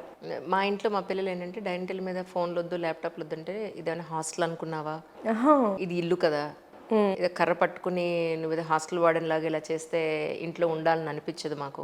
అండ్ మోర్ ఓవర్ ఏంటి, నువ్వు ఇంత స్ట్రిక్ట్గా ఉంటే ఎలాగా, ఇలా ఎవరు ఉండరు, నువ్వే ఉంటున్నావు, ఇలా ఉంటే చాలా కష్టం, నీ దగ్గర రోబోలే పనిచేస్తారు, మనుషులు ఎవరు నీ దగ్గర ఉండలేరు, ఇన్ని చెప్తారు నాకు. ఇవన్నీ మా పాప కూడా ఇస్తూ ఉండేది లెక్చర్లు నాకు. మిగతా వాళ్ళ పేరెంట్స్ ల్యాప్టాప్ ఇచ్చారు, ఐప్యాడ్ ఇచ్చారు, నువ్వు ఇవ్వట్లేదు, మా ఫ్రెండ్స్తో వాట్సాప్లో చాట్ చేయాలి, గ్రూప్ కాల్ చేయాలి, ఇవన్నీ ఉంటాయి అన్నమాట. నో చెప్పడం చాలా కష్టం, కానీ గట్టిగా చెప్పాలి. అవునా అట్లాగా మనం నెగోషియేట్ చేస్తున్నాము అని తెలిస్తే వాళ్ళు మన పైన ఉంటారు. ఎగ్జాక్ట్లీ, మన నెత్తి మీద ఎక్కి డాన్స్ చేస్తారు వాళ్ళు. చాలా తెలివైన నెగోషియేటర్స్, మంచి లాయర్స్ అనమాట. అక్కడతో కట్ చేసి నో అంటే no, this topic is not for discussion, no చెప్పానంటే ఇంకోసారి అడగరు, నేను ఇంతే అని చెప్పడం అంతే. సో ప్రాపర్ స్లీప్ అనేది మాత్రం వెరీ వెరీ ఇంపార్టెంట్. ప్రతి పేరెంట్ అది మాత్రం చూసుకోవాలి. అది చూసుకోకుండా మాత్రం కష్టం. 10 కల్లా చెప్తాను, 10 కల్లా మా పిల్లలు పడుకోకపోయినా పక్కన నేను పడుకుంటాను అనమాట. నేను ఆగలేను, నేను పడుకుంటాను. పడుకున్నారా లేదో నాకు తెలియదు అంటే వాళ్ళే 10 నిమిషాలు పడుకుంటారు ఇంకా బోర్ కొట్టి. కానీ పేరెంటింగ్ చాలా కష్టమైపోయింది కదండి. చాలా. ఒకప్పుడులా లేదు. అవును, ఒకప్పుడు భయపడేవాళ్ళు, ఇప్పుడు భయపడలేదు. అవును, వాళ్ళకి ఎక్స్పోజర్ ఉందిగా సోషల్ మీడియా, వాళ్ళకి ఏంటి బయట ఇట్లా జరుగుతుంది, నువ్వు ఇట్లా ఉన్నావు, ఈ కంపారిజన్స్ వస్తూ ఉన్నాయి. అవును అవును. సో టూ మచ్ నాలెడ్జ్ మంచిది కాదు. ఎట్లా రావాలో నాలెడ్జ్ అట్లాగే రావాలి. ఈ షార్ట్ కట్స్ ద్వారా చాలామంది మురిసిపోతారు, ఫోన్లో మా వాడు ఇవన్నీ నేర్చుకున్నాడండి ఇట్లా అని. అవును, చాలా చిన్న ఏజ్లోనే టెక్నాలజీ మొత్తం తెలుసని ఫీల్ అయిపోతుంటారు. యూస్లెస్. ఆ నాలెడ్జ్ మనకి పనికి రాదు. మనము లెర్నింగ్ అనేది నేర్చుకోవాలి. పిల్లలు ఎట్లా నేర్చుకోవాలి అనేది వాళ్ళకి తెలియాలి త్రూ ప్రాపర్ ఛానల్స్. అవును. సో ఎట్లాగోలా నేర్చుకున్నారులే అనేది మాత్రం కరెక్ట్ కాదు. ఎందుకంటే జీవితాంతం నేర్చుకోవాల్సిందే కదా. స్కూలింగ్తో అయిపోతుందా? అయిపోదు కదా. కరెక్ట్. ఎప్పటికీ నేర్చుకోవాలి. మేమైతే ఇప్పటికీ కాన్ఫరెన్స్లు అటెండ్ అయ్యే కొత్తవి వస్తే నేర్చుకుంటూ ఉండాలి. సో ఆ ప్రాసెస్ ఒకసారి విన్నదాన్ని ఎట్లా గుర్తుపెట్టుకోవాలి, ఆ యాక్టివ్గా వాళ్ళు తెలుసుకోవాల్సిన ఏజ్. చెప్పింది జపాన్లో ఇట్లా అంటే తెలుసా, యూఎస్లో ఇట్లా అంటే తెలుసా అంటే అవన్నీ నాకెందుకు, వాటి వల్ల మనకు ఉపయోగం లేదు. మనమేంటో, మన ఇల్లు ఏంటో, మన చుట్టుపక్కల ఉన్న దీటి పరిస్థితి ఏంటో అనేది చూడడానికే మనకి దేనికి సరిపోవట్లేదు. ఎక్కడో ఏదో అయిందంటే మన దేని మా సేమ్ ఉన్నారు అందరూ జనాలు. చాలా కష్టంగా ఉంది పేరెంటింగ్ మాత్రం. చాలా ఇబ్బంది. రైట్ పేరెంటింగ్ చేయకపోతే మాత్రం మనం ఎంత సాధించిన జీవితంలో చివరికి సఫర్ అవుతాం. అదే కదా, ఓ పక్కన మన కెరియర్, ఇంకొక పక్కన పర్సనల్ లైఫ్ సేమ్ టైం జరుగుతాయి. కెరియర్, కిడ్స్ సేమ్ టైం జరుగుతాయి. ప్యారలల్గా. రెండు బ్యాలెన్స్ చేసుకున్న వాళ్ళు సక్సెస్ఫుల్. కెరియర్లో బాగా మనం ఫ్యామిలీని నెగ్లెక్ట్ చేసాము అంటే అది అందరూ కూడా నోటీస్ చేస్తారు. నిజం నిజం. వెరీ వెరీ లోటు తెలుస్తూ ఉంటుంది ఒక టైం తర్వాత. చాలా ఉన్నాయి చేయడానికి. అంటే at the same time responsibilities కూడా ఉంటాయి. సో రెండు బ్యాలెన్స్ చేసుకోవాలి మనం. True. It's especially as women, working లేడీస్గా అయితే మాత్రం it is very very difficult job, very tough job, very tough. ఇలాంటి టైంలోనే జెంట్స్ ఏమో వాళ్ళ కెరియర్లో ముందుకెళ్తూ ఉంటారు, లేడీస్కి మాత్రం హడిల్స్ మీద హడిల్స్ వస్తూ ఉంటాయి. తప్పదు. నిజం కదండి. ఒక స్టెప్, ఒక ఆవిడ ఎవరో రీసెంట్గానే ఒకటి ఏదో ఆర్టికల్ చదివాను. అంటే ఈక్వల్ కాలేము, మన బర్డెన్స్ ఎక్కువ, మనకి బాధ్యతలు ఎక్కువ. ట్రూ. ఇప్పుడు మనకున్న వర్క్స్ వాళ్ళకు ఉండవండి. ఉండదు. అది మనమే తీసేసుకున్నాము. అంటే తరతరాలుగా మన బ్లడ్లో ఇన్కల్కేట్ అయిపోయినట్టుంది. అది ఇవన్నీ మనమే చేయాలి, ఇవన్నీ మనమే చూసుకోవాలి. రెస్పాన్సిబిలిటీస్ అట్లాగే ఉంటాయి. ఇప్పుడు ఒక బిడ్డని నర్చర్ చేసేది ఒక లేడీయే. ఇప్పుడు మా అబ్బాయి 4 ఏళ్ళు, మనం చెప్తున్నాడు ఐ డోంట్ లైక్ గర్ల్స్ అని. వాడిని పెంచింది, వాడి ప్రాణం ఇచ్చింది నేను, తినిపిస్తుంది వాళ్ళ నానమ్మ, ఆడిపిస్తుంది వాళ్ళ అక్క, నేర్పిస్తుంది వాళ్ళ టీచర్ లేడీ. ఇంతమంది ఆడవారు కలిస్తే ఒక బిడ్డ పెరిగేది. డోంట్ లైక్ గర్ల్స్ అంటే ఆ చిన్న ఏజ్ వాడికే అమ్మా. అప్పుడు అనుకున్నాను, ప్రతిదీ మన నేచరే కేరింగ్, నర్చరింగ్. ఒక లైఫ్ని వరల్డ్లోకి తీసుకురావడం, పెంచడం మన మెయిన్ రెస్పాన్సిబిలిటీ. కరెక్ట్. దానికి గుర్తింపు లేదు కాబట్టి మనం ఇవన్నీ చేయాల్సి వస్తుంది. ఎగ్జాక్ట్లీ. నేను ఒక్కరోజు ఖాళీగా ఇంట్లో కూర్చుంటే మా అమ్మాయి నీకు పని లేదా ఈరోజు మళ్ళీ భయం, ఇంట్లో ఎక్కువసేపు ఉంటే ఎక్కడ నాకు పని లేదు. అబ్బాయిలు కదా అక్కర్లా, వాళ్ళు కెరీర్లో నేను పైకి వెళ్ళాలి అంటే మనమే మళ్ళీ కేర్ ఇస్తాం. నువ్వు అన్నీ చేసుకో, వెనక నుండి నేను ఫ్యామిలీని జాగ్రత్తగా చూసుకుంటాను. అది మీకెవరైనా ఇస్తారా? ఇవ్వరు. మనకి అది రాదు. ఆ పని వేరే వాళ్ళు చేయలేరు కూడా. ఇంకెవరు చేయగలరు? మదరే చేయగలదు కదా. నేచర్లో యానిమల్స్ కూడా అంతేగా, మదరే. అబ్సల్యూట్లీ. అది మన బయాలజీనే అది. We are care givers. కెరియర్ అనేది మనం తర్వాత బై చాయిస్ చేసుకున్నాం. సో మనం దాంట్లో ముందుకెళ్ళాలి అంటే ఇది చేస్తేనే మనకు ఆ ఆపర్చునిటీ ఉండేది, ఇది చేయకపోతే ఆపర్చునిటీ లేదు. సో వర్కింగ్ లేడీస్ని చూస్తే చాలా మంది, స్కూల్ టీచర్ చూస్తాను, వాళ్ళు పొద్దున 4ంటికి లేసి బాక్స్లన్నీ కట్టేసి 6కి బయలుదేరి జర్నీ చేసి వెళ్తారు. ఎందుకంటే వాళ్ళది ఎక్కడో స్కూల్ వేరే ఊర్లో ఉండిద్ది. ఆ కిడ్స్నేమో మంచి స్కూల్లో చదివించాలని మంచి పెద్ద ఏరియాలో ఉంచుతారు. మళ్ళీ రాత్రి 9ంటికి వచ్చి నెక్స్ట్ డేకి రెడీ చేసుకుంటారు. అసలు ఇంపాసిబుల్. ఎవరు అబ్బాయిలు అయితే ఆ పని చేయలేరు. ఒక మదరే చేయగలదు ఆ పని. Correct. It's a great thing actually. నిజానికి ఇది గుర్తించి వాళ్ళకి ఇవ్వాల్సిన గౌరవాన్ని ఇస్తే చాలా బాగుంటుంది. అలా కాకుండా నువ్వు ఇంట్లో ఉండు, వంట చేసుకో, వంటింట్లో పని లేదా, తలుపేసుకో, లేకపోతే ఇలా వండుకో, ఇవన్నీ చెప్పడం వల్ల అలా మనిషికి గౌరవం లేకుండా అగౌరవంగా చూడడం వల్ల తనకంటూ గుర్తింపు కోసం నాకేం తక్కువ, నేను ఇందులో తక్కువ, ఇంత పర్ఫెక్ట్గా ఉన్న వ్యక్తిని కదా అన్న దగ్గర ట్రిగ్గర్ అయిన తర్వాత తన పర్సనల్ డెవలప్మెంట్ మీద పడింది లేడీ. నాకు అదే అనిపిస్తూ ఉంటుంది. మొత్తం ప్రాసెస్లో మనం ఏది నెగ్లెక్ట్ చేస్తామంటే మన హెల్త్. ఎగ్జాక్ట్లీ. 100%. టైంకి తినం, టైం పడుకోవడం. ఎక్కడెందుకు చంటి పిల్లలు ఉన్నాయి ఇంట్లో, మిగిలిపోయింది తింటారు అంతే. అయ్యో ఇది డస్ట్బిన్లో వేయాలా, ఎందుకు వేస్ట్, మనం తినేసేద్దాం, పొట్టలో వేసేస్తాం అనమాట. మళ్ళీ ఎక్సర్సైజ్లకి ఎందుకు 1 గంట టైం వేస్ట్, ఇంటి పనులు చేసుకుంటే చాలు అనుకోవడం. సో అన్నిటికన్నా లాస్ట్ హెల్త్ పెట్టుకుంటాము. ఒకసారి కిడ్స్ సెటిల్ అయిపోయారు, ఒకసారి మనం రిటైర్ అవుదాం అనే టైం కల్లా డ్రాస్టిక్గా హెల్త్ పడిపోయాడు. అబ్బాయిలు బాగుంటారు. అవును, ఆ టైంకి బాగుంటారు. నేను చూస్తానుగా, ఓపీలోకి వస్తూ ఉంటే హస్బెండ్ బాగా నీట్గా నడుచుకుంటూ వస్తారు, వైఫ్ మాత్రం ఇట్లా నడుచుకుంటూ వచ్చింది. నాకు బాధ అనిపించింది, చాలా బాధేస్తుంది నాకు కూడా. సో ఆవిడ ఇన్ని ఇయర్స్ సాక్రిఫైస్ చేసి ఇప్పుడు ఎంజాయ్ చేయలేదు. ఆ సాక్రిఫైస్కి గుర్తింపే లేదు.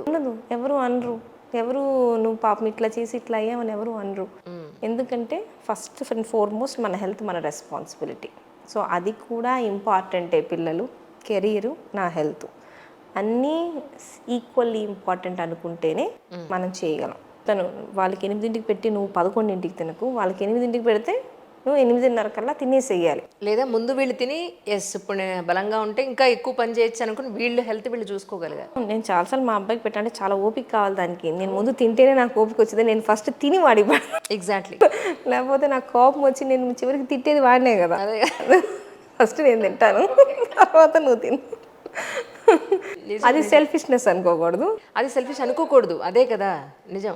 పక్కన అందరూ ముందే తింటుంది పెట్టాను ఇవన్నీ ఉంటాయి చూడండి. అవన్నీ విత్ టైం మారుతాయి. నాకు తెలిసి చేంజెస్ వస్తాయి. ఒకప్పుడు సాక్రిఫైస్ అనేది గొప్ప విషయం లాగా చూసేవాళ్ళు కదా. విత్ టైం నాకు తెలిసి ఆ మార్పులు వస్తాయి. ఇప్పుడు మీ హెల్త్ మీరు చూసుకోవడంలో సెల్ఫిష్నెస్ ఏముంది? ఇట్ ఈస్ మ్యాండేటరీ, ఖచ్చితంగా చూసుకోవాల్సి. బయట నుంచి స్పెషల్గా మనకేమీ ఫుడ్ కొని తీసుకురావక్కర్లేదు, కానీ హస్బెండ్ అనే వ్యక్తి అట్లీస్ట్ తిన్నావా అనేది, ఏం తిన్నావు, లేదంటే నీకు ఎక్కడ నొప్పి ఉందా, ఏంటి నేను ఏమైనా సపోర్ట్ చేయనా అని అడగగలిగే వ్యక్తి ఉంటే ఆ జన్మ ధన్యం. సినిమాల్లో చూపించినట్టు మనకు పువ్వులు తీసుకురావక్కర్లేదు, డైమండ్ ఇవే అక్కర్లేదు. అవి సినిమాల్లోనే జరుగుతాయి అనుకుంటా. సినిమాల్లోనే నిజ జీవితంలో ఎక్కడా జరగదు, ఎవరికీ జరగదు. ఒకవేళ నిజంగా జరిగినా నిజమైన ప్రేమ అది కోరుకోదు ఎప్పుడు. Responsibility is the most part. చాలు. ఇవన్నీ మనకి ఏజ్తో పాటు వచ్చే విజ్డమ్. అవును, ఏజ్ థాట్స్ ఇట్లా ఉండవు, 20sలో ఇట్లా ఉండదు. అవును, మెల్లగా ఒక్కటి నేర్చుకుంటా అన్నట్టు అవుతుంది వాట్ ఈజ్ లైఫ్ అని. నాకు అప్పుడప్పుడు అనిపిస్తుంటుంది, ఎప్పుడో 17-18 పెళ్ళిళ్ళు అయిపోయి ఏం తెలియకుండా అయిపోవడం కన్నా ఇప్పుడు పిల్లలు మచ్చోడుగా ఒక 25-28 అప్పుడు కాస్త అర్థం చేసుకుని మైండ్ మెచ్యూరిటీ వచ్చిందో చేసుకుని ఈ పెళ్ళిళ్ళే బెటర్ ఏమో. అప్పుడు మరీ అసలు ఏంటో పిల్లలు ఎలా పుట్టారో తెలియదు, ఎలా పెంచేసామో తెలియదు, ఏమీ తెలియకుండా అయోమయంలో గడిచిపోయింది లైఫ్ అనిపిస్తూ ఉంటుంది. ఇప్పుడు నేను చూస్తాను 35 మా అమ్మాయికి ఇప్పుడు పురుడు పోస్తున్నానండి అంటే అసలు నాకు అనిపించింది, అయ్యో నేను ఇంకా బుడ్డ పిల్లాన్ని పెంచుతున్నాను. ఎగ్జాక్ట్లీ. నా ఫ్రెండ్స్ అందరికీ ఇప్పుడు 5 ఏళ్ళు 10 ఏళ్ళ లోపు ఉన్న పిల్లలే చాలా లేట్ చేసుకుని, వాళ్ళు లేట్ చేశాను వాళ్ళు ఫీల్ అవుతున్నారు, నేను ఎర్లీగా చేసుకున్నాను నేను ఫీల్ అవుతున్నాను. అట్ ద ఎండ్ అడ్వాంటేజ్ తొందరగా పెరిగిపోతే ఒక పని అయింది. వాళ్ళు సెటిల్ అయినప్పుడు మనం కాస్త ఓపిక్గా ఉంటాం యాక్చువల్లీ. ఉంటాం. అదే మా పాప ఇప్పుడు 12 నియర్లీ. తనకి నేను యంగ్ మదర్ని, అవును. మా బాబుకి నేను ఓల్డ్ మదర్. మా పాపకి అడ్వాంటేజేగా కరెక్ట్. Young parents. చాలా మంది అంటే నేను 35-40 ఇయర్స్లోనే ఇలాంటి మార్పులు నేను చూసానంటే, అంటే నేను చాలా రెగ్యులర్గా డాక్టర్స్ని కలుస్తూ ఉంటాను కదా. సడన్గా ఒక వేలు కొట్టేసుకుంటోంది, లేదా సడన్గా ఒక చెయ్యి ఇలా అదిరిపోతుంది, సడన్గా ఒక భుజం ఒక్కటి షివరింగ్ బాగా వస్తుంది అని చెప్తూ ఉంటారు. ఇది ఎందువల్ల అంటారు? అంటే నిజంగా అంత సీరియస్గా తీసుకోవాల్సిన అవసరం ఉందా? ఇప్పుడు మజిల్ అప్పుడప్పుడు కొట్టుకోవడం అనేది మజిల్ ట్విచ్చింగ్ అంటాం అనమాట. ట్విచ్చింగ్ అనేది చాలా మందికి రావచ్చు. నాకు నిన్నటి నుంచి ఇది కొట్టుకుంటానే ఉంది. ఎడంకన్నా అదృష్టం అంటారు. ఎడంకన్ను కొట్టుకుంటే చెప్పకూడదు, మీరు ఎడంకన్ను కొట్టుకుంటే చెప్పకూడదు, కుడికన్ను కొడుతున్నప్పుడు చెప్పాలట. సో నిన్నటి నుంచి నేను ఇంకా అనుకోవడమే అనమాట, ఓపీలో కూడా కొట్టుకుంటుంది. సో అది న్యాచురల్గానే అప్పుడప్పుడు కొన్ని మజిల్స్లో ట్విచ్చింగ్ అనేది రావచ్చు. ఓకే. ఆ మజిల్ డ్యామేజ్ అవుతుంటే మనం వరీ అవ్వాలి. మజిల్ డ్యామేజ్ అవుతుంది ఎట్లా తెలిసింటే, ఇప్పుడు కొట్టుకుంటుంది అనుకోండి ఈ చెయ్యి సన్నబడిపోతుంది అంటే మజిల్ డ్యామేజ్ అయిపోతుంది అని, మజిల్ అట్రోఫీ అవుతుంది అని. సో కొట్టుకుంటుంది కన్సిస్టెంట్గా అట్లాగే ఉండి ఆ పార్ట్లో ఇంకేమైనా చేంజెస్ వస్తే మనం వరీ అవ్వాలి. అదర్వైజ్ అప్పుడప్పుడు అక్కడక్కడ కొట్టుకోవడం అనేది జరగవచ్చు. ఎస్పెషల్లీ ల్యాక్ ఆఫ్ స్లీప్ సరిగ్గా లేనప్పుడు, స్ట్రెస్ ఎక్కువైనప్పుడు అట్లాంటప్పుడు కొట్టుకోవచ్చు. It is natural. ఇప్పుడు ఇట్లా కన్ను కొట్టుకుంటున్నట్టు. సో దాన్ని మనం అదర్ చేంజెస్ గమనించాలి. ఉత్త కొట్టుకోవడం కాకుండా వేరేది, నాకు చేతుల్లో కొట్టుకుంటున్నారు, చేతుల్లో గ్రిప్ ఉండట్లేదు, తిమ్మిర్లు వస్తున్నాయి, చేతుల్లో పడిపోతున్నాయి, చేయి సన్నగా అయిపోతుంది, అట్లాంటి ఏదైనా అదర్ ఇంకేమైనా కూడా కలిసి ఉండాలి. సో ఓన్లీ కొట్టుకోవడం అంటే మనం అసలు పట్టించుకోవాల్సిన అవసరం లేదు. యాక్చువల్లీ B12 ఇంజెక్షను వెజిటేరియన్స్కి చాలా అవసరం పడుతుంది అని నేను విన్నాను. It's my own experience to. కళ్ళు విపరీతంగా తిరిగిపోతుందని డాక్టర్ దగ్గరికి వెళ్తే B12 ఇదేంటండి ఇంత తక్కువ ఉందన్నాను. వెజిటేరియన్ అంటే అవునండి అన్న. అంటే మీరు అడగచ్చు, కొన్ని వీడియోస్లో నన్ను ఇంటర్వ్యూ చేశారు కొంతమంది ఫుడ్ బ్లాగర్స్, చాలామంది చేసినప్పుడు వాళ్ళు నాన్ వెజ్ హోటల్సే పెట్టారు. అదే ఒక మెడిసిన్లా తీసుకుంటాను అనమాట. అది దాన్ని ఇష్టపడి తినను. ఎలా అంటే ఒక్కటి తిని అమ్మయ్య నాకు మెడిసిన్ ఇప్పుడు ట్యాబ్లెట్ అందింది, బాడీగా ఒక కాల్షియం ట్యాబ్లెట్ అందింది, ఒక ప్రోటీన్ అందిందని ఫీల్ అవుతూ ఉంటాను అనమాట. అలా తీసుకోవడమే. మీరు అది గుర్తుపెట్టుకోండి దయచేసి. కింద మొన్న అదే అన్నారు మీరు, మేడం మీరు వెజిటేరియన్ అన్నారు, ఆ వీడియోలో మీరు చికెన్ తిన్నారు కదండి అని అంటే, అరే బాబు అది వీడియో కోసం తినడం వేరు నాయన, ఇష్టపడి తినడం వేరు, రెగ్యులర్గా తినేది ఏంటి అనేది కదండి మెయిన్.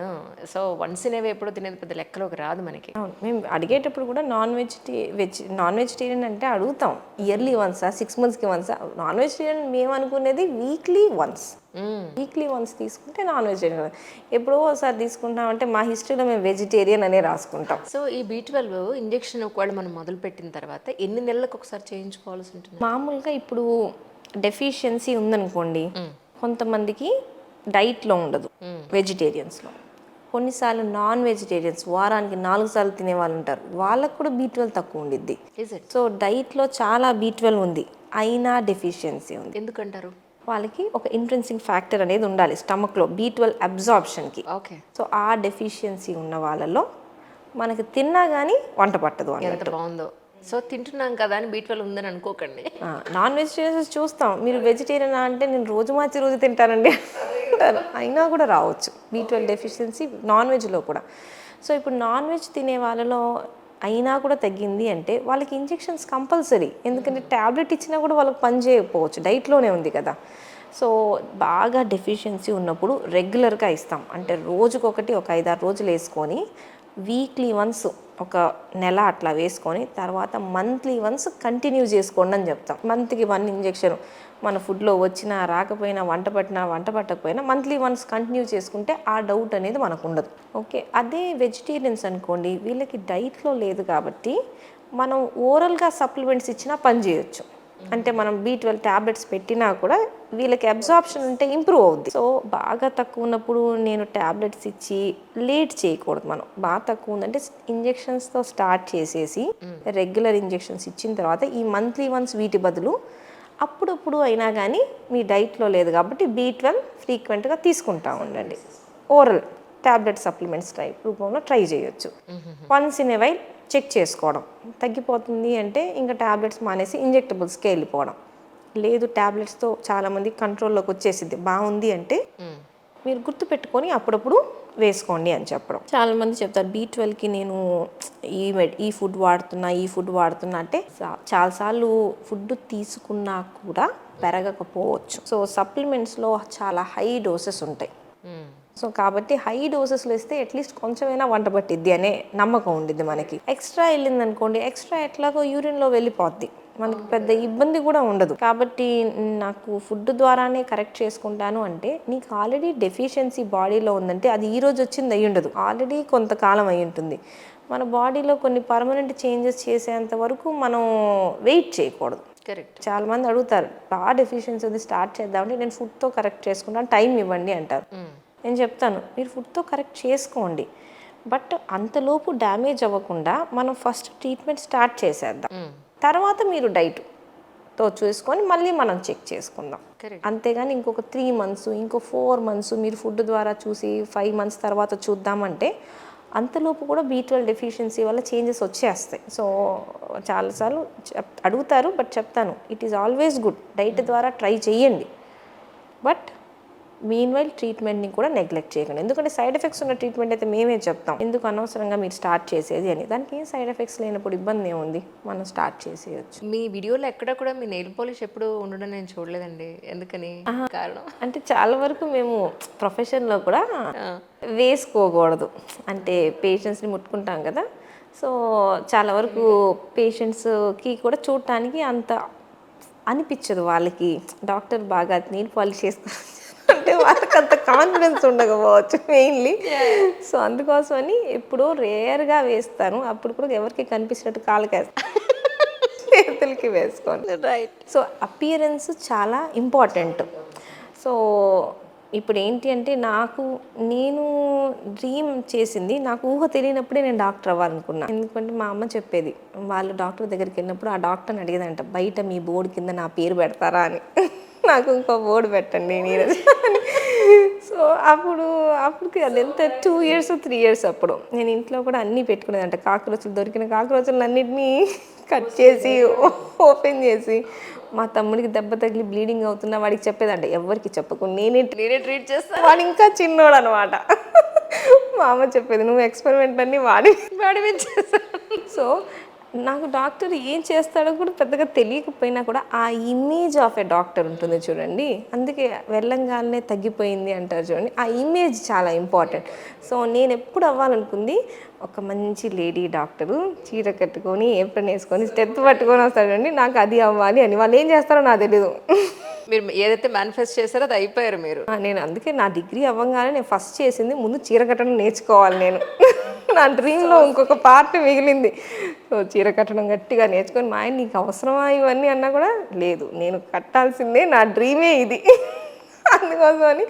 సో అపీరెన్స్ వాళ్ళ ట్రీట్మెంట్ ఇచ్చే ట్రీట్మెంట్ నాలెడ్జ్ మారిద్దా అంటే అట్లా మారదు. అవును అవును. బట్ నా ఫీలింగ్ అది, నేను పేషెంట్ ముందు ప్లెజెంట్గా ఉంటే వాళ్ళకి ఆ కాన్ఫిడెన్స్ ఇచ్చింది అని అవుతాను. కరెక్ట్. సో చాలాసార్లు ఈ పెద్ద ట్రీట్మెంట్ రాకపోయినా కానీ మీకు వచ్చింది, మీ దగ్గరకు వచ్చిన తర్వాత బాగుందండి అంటారు. అదంతా జస్ట్ మన హ్యూమన్ కనెక్షన్ అంతే. నిజం. ఇవి ఫోన్లో మాట్లాడితే వచ్చేది కాదు. చాలామంది ఫోన్లు చేసి అడుగుతారు నాకు ఇట్లా ఉంది నేనేం చేయాలి అని. No, person to person contact అనేది అవసరం. నాకు ఫోన్లో చాలా చాలా ఇరిటేషన్ అనమాట. వాట్సాప్ మెసేజ్ వచ్చి నేను పెద్దగా చూసుకోను. నాకెందుకు అది చూస్తేనే ఆ పర్సన్ని చూసిన ఫీలింగ్ ఫోన్లో రాదు కదా. We have to see them, చూసే రావాలి. ఆన్లైన్ ట్రీట్మెంట్, ఫోన్ ట్రీట్మెంట్స్ ఇవన్నీ కూడా నాకు ఎందుకో ఎప్పుడు అసలు పెద్దగా ఇంట్రెస్ట్ ఉండదు. అందరు కంప్లైంట్ చేస్తారు వాట్సాప్ పెట్టాను, ఫోన్ చేశాను, ఈ టిప్ చేయలేదు అంటే నేను వీలైనంత వరకు దానికి దూరంగానే ఉంటాను. నేను యూట్యూబ్లో వీడియోస్ పెట్టినా నేను యూట్యూబ్ ఎక్కువ చూడను. The end of the day ఇప్పుడు కామెంట్స్ అన్నీ ఉంటాయి కదా, చాలా పాజిటివ్గా బాగా ఇస్తారు చాలా చాలా అని అన్నీ మా అమ్మతో చదివిస్తా. నువ్వు చదివి నాకు చెప్పు. ఎందుకంటే అప్పుడప్పుడు ఏదైనా క్రిటిసిజంని తీసుకోలేను, నా నేచర్ అది. ఎవరైనా నెగటివ్ చెప్పారనుకోండి నేను వెంటనే ఏడ్చేస్తాను, నన్ను ఇట్లా అన్నారు వీళ్ళు అని చెప్పేసి. సో ఈ మధ్య నేను ఫేస్ చేస్తున్న ప్రాబ్లం అది. అప్పుడప్పుడు కొంతమంది కాల్ కూడా చేశారు నాకు, మీరు ఇట్లా అసలు వీడియోస్ చేయకండి అని. ఎందుకు? నాకు ఇంకా అడిగే ధైర్యం కూడా లేదు. నా మొహంలండి అంతలే, మీరు అసలు అవన్నీ పట్టించుకోదు. మనం ఎంత మంచి చేసినా 90 మంది నచ్చచ్చు కాదు, ఒక 10 మంది ఉంటారు మీ ఉన్నతిని చూడలేని వాళ్ళు, లేదా చాలామంది ఉన్నారు యాక్చువల్లీ. వాళ్ళు అందంగా లేకపోతే అవతరాలు అందంగా ఉంటే చూడలేని వాళ్ళు, అవతల మీ వాయిస్ చాలా బాగుండి అవతల వాయిస్ బాగుండకపోతే అది చూడలేని వాళ్ళు, ఇలా చాలామంది ఉంటారు. కానీ ఇది ఎక్స్ప్రెస్ చేయాల్సిన అవసరం ఏంటి అనేది నా అంటే లోపల పెట్టుకోవచ్చుగా. అదే కదా, పెట్టాలని ఉంది, కోప్పడాలని ఉంది, లోపల పెట్టుకోవచ్చు. ప్రతి మనిషి ఇప్పుడు గాంధీజీ గొప్పవారు, ఆయన నెగిటివ్ చెప్పేవాళ్ళు లేరా? అంతా ఉంది. But exactly freedom of speech ఎక్కువైందేమో అని నా ఫీలింగ్ అనమాట. అంటే ఇదంతా వెస్టర్న్ కల్చర్ ఏమో, మన కల్చర్లో ఎప్పుడు ఎవరిని అనం. అవును. బట్ ఇప్పుడు ఏంటంటే వెస్టర్నైజ్ అవుతుందేమో మన కల్చర్ అని. అంటే వేరే వీడియోస్ చూసినప్పుడు నేను కామెంట్ చూస్తే అమ్మో నాకు భయం వేసిద్ది, ఆ కామెంట్ చూసి మళ్ళీ నా దాంట్లో ఉంటే నాకు భయం అని చెప్పేసి మా అమ్మ చూసి బాగున్నాయా అంటే చాలా బాగా రాశారు, వీళ్ళు ఇట్లా చెప్పారు, వీళ్ళు ఈ డౌట్స్ అడిగారని మా అమ్మ చెప్పిద్ది అనమాట. ఓకే ఓకే ఓకే అని చెప్తాను. సో ఆ కమ్యూనిటీ ఉన్న నెగటివిటీ అది చూస్తే ఇంక అసలు నాకు చాలా అప్సెట్గా అనిపించింది. గుడ్ థాట్స్ మన బాడీలో వచ్చే ప్రతిదీ, ఇప్పుడు స్వెట్, సలైవా, యూరిన్ ఏదైనా కానీ బ్యాడ్ స్మెల్లే వచ్చింది. మనం చనిపోయిన రోజు కూడా మన దగ్గర నుంచి బ్యాడ్ స్మెల్లే వచ్చింది. మన నుంచి వచ్చే గుడ్ అంటే మన వర్డ్స్, మన వర్డ్సే మనకి అందం. మన నోట్ నుంచి వచ్చే ప్రతిదీ ఇట్స్ వెరీ ఇంపార్టెంట్. మన బాడీ నుంచి వచ్చే గుడ్ థింగ్ అదొక్కటే, ఎవ్రీథింగ్ ఎల్స్ ఈజ్ యూజెస్ అని. సో దాన్ని మనం నెగటివ్గా వాడుకుంటే అది కూడా బాగాలేదనుకోండి మనలో నుంచి, it's not a good thing. అవసరమైన చోట వాయిస్ వాడాలి, మాట్లాడాలి, దాన్ని క్రిటిసైజ్ చేయాలి, బట్ హెల్తీ వేలోనే. మీరు చిన్నప్పటి నుంచి ఇంతేనా? ఇంతే క్యూట్ వాయిస్ తోటి అంతే వాల్యూమ్ తగ్గించి, మా వాళ్ళేమో ఎందుకంత గట్టిగా మాట్లాడుతూ ఉంటారు నన్ను, మా ఇంట్లో ఉండాల్సింది, వాళ్ళకి ఇలా ఉంటే ఎంత ఇష్టమో, ఇంత సన్న వాయిస్ తోటి, చిన్న వాయిస్ తోటి కామ్గా ప్రశాంతంగా బుద్ధుడు చెప్పినట్టు నువ్వు అంత కామ్ గోయింగ్ ఉండే. ఇంట్రోవర్ట్ని, చిన్నప్పుడు మాట్లాడేదానే తక్కువ. ఓ బట్ ప్రొఫెషన్ నన్ను మాట్లాడిస్తోంది, చేసింది. సో అవేర్నెస్ నేను ఫస్ట్ డే నుంచి అనుకుంది ఏంటి అంటే అవేర్నెస్ త్రూ ప్రాపర్ ఛానల్స్ పీపుల్కి రావాలి. సో వాళ్ళ హెల్త్ గురించి వాళ్ళు తీసుకోవాలి. కొన్నిసార్లు ఏమైందంటే నేను చూస్తాను, ఇప్పుడు ఒక కన్ను సడన్గా కనిపించట్లేదండి అని 4 రోజుల తర్వాత వస్తారు. మరి 4 రోజులు ఏం చేశారంటే ఏముందిలే, ఏదో పడి ఉంటుందిలే అనుకుంటా. మాకు ఎమర్జెన్సీ, కన్ను సడన్గా కనిపించట్లేదంటే మేము పరిగెట్టాలి. కానీ పాపం వాళ్ళకి తెలియదు కదా అది ఎమర్జెన్సీ అని. అది ఎవరు చెప్పాలి వాళ్ళకి ఇది ఎమర్జెన్సీ అని? వెంటనే మనం వెళ్ళి ప్రైమరీ హెల్త్ కేర్ ప్రొవైడర్ని కలవడం ఇట్లాంటిది మన దగ్గర లేదు కదా ఈ కాన్సెప్ట్ అనేది. సో ఎవరో ఒకళ్ళు వాళ్ళకి చెప్పాలి కదా. ఓన్లీ వే అందరినీ రీచ్ అయ్యేవే ఫోనే. నాకు అర్థమైంది అది. ప్రతి ఒక్కరి చేతిలో ఫోన్ ఉంది. సో న్యూరాలజిస్ట్ని పరిగెట్టించే రోగాలు కొన్నే. పక్షవాతం, తలలో బ్లీడింగు, స్ట్రోకు, ఇట్లా చూపు పోయింది, నడకపోయింది, సడన్గా యూరిన్ అయిపోయింది, ఇట్లా కొన్ని ఎమర్జెన్సీస్ ఉంటాయి. అవి వచ్చాయి అంటే మిగతా తలనొప్పుల్ని కళ్ళు తిరగడాలు అన్నీ పక్కన పెట్టి పెట్టి దీనికోసం పరిగెట్టాలి. ఎందుకంటే టైం తక్కువ ఇచ్చింది మనకి, తర్వాత టైం విండో తక్కువ ఉండేది. ఇన్ని గంటల్లో మనం ఈ పేషెంట్ని సెట్ గోల్డెన్ పీరియడ్లోనే మీరు చేయగలిగారు. సో ఇప్పుడు ఏంటి చాలామంది ఏమంటారు నాకు 15-20 ఏళ్ళ నుంచి తలనొప్పి ఉంది, నేను ఇన్ని రోజులు నెగ్లెక్ట్ చేశాను అనుకుంటారు. 15-20 ఇయర్స్ ఉన్న తలనొప్పి మిమ్మల్ని ఏం చేయలేదు అంటే ఇక మీదట కూడా అది ఏం చేయదు. సో వాళ్ళకి కావాల్సింది రీఅష్యూరెన్సే, వాళ్ళు చేసింది నెగ్లెక్ట్ కాదు. దే ఆర్ వాళ్ళ ఫేస్ ద్వారా వాళ్ళు కోపప్ చేయడానికి ట్రై చేసింది, దట్ ఈస్ గుడ్. సో అది ఎమర్జెన్సీ కాదు. మీ చేతుల్లోనే ఉండిద్ది ఆ హెడేక్ని చాలా వరకు మెడిసిన్ చేతుల్లో కన్నా. బట్ ఇవి ఎమర్జెన్సీ. ఇవి ఏముందిలే నేను ఏదో ట్యాబ్లెట్ వేసుకుంటానులే, షాప్కి వెళ్ళి తెచ్చుకున్నానులే, ఇట్లాంటివి జరగకూడదు. కరెక్ట్. సో ఇవన్నీ జనాలకి తెలియాలి అంటే somebody has to communicate with them in there regional language. ఇప్పుడు ఇంగ్లీష్లో వచ్చినవి వాళ్ళు అర్థం చేసుకోలేరు కదా. సో ప్రతి ఒక్కరు ఇది నేను చాలాసార్లు చూసాను. ఈ మధ్య సడన్గా నాకు ఒకవైపు తిమ్మిరి వచ్చిందని వెంటనే వస్తున్నారు. ఎందుకు అంటే వాళ్ళకి తెలిసింది. పాపం ప్రాణోపాయం వరకు తెచ్చుకునేవాళ్ళు. ఇప్పుడేంటి అవేర్నెస్ పెరిగింది. అన్ని చోట్ల బీ ఫాస్ట్ అని ఒక నిమోనిక్ ఉంది, అన్ని చోట్ల పెడతారు. స్ట్రోక్ వస్తే ఈ లక్షణాలు వస్తే వెంటనే వెళ్ళండి అని. అది మామూలుగా గవర్నమెంట్ అన్నీ కూడా కాన్షియస్గా తీసుకున్నది. స్ట్రోక్ అవేర్నెస్ మనం ఇవ్వాలి అని ఇట్లా తయారు చేసిన కాన్సెప్ట్స్ అన్నమాట. సో అవి మనం డెలివర్ చేసేటట్టు చేయాలి. హెల్త్ అవేర్నెస్ చాలామంది ఇప్పుడు అంటారు మీరు ఇవన్నీ చెప్పి భయపెట్టేస్తున్నారు అంటే, సడన్గా తిమ్మిరి వస్తే వెళ్ళండి అంటే మీరు భయపెట్టినట్టు అన్నట్టు. బట్ మనం లేట్ చేస్తే అది నిజంగానే ఇబ్బంది అవుద్ది కదా. భయపెట్టడం ఎందుకు అవుతుంది? ఇప్పుడు ఇది స్విచ్లో మీరు వేలు పెడితే షాక్ కొడుతుంది అని చెప్పడం అవేర్నెస్ కోసం, కానీ అమ్మో పెడితే షాక్ కొట్టేస్తుంటాను భయపడితే ఎలాగా?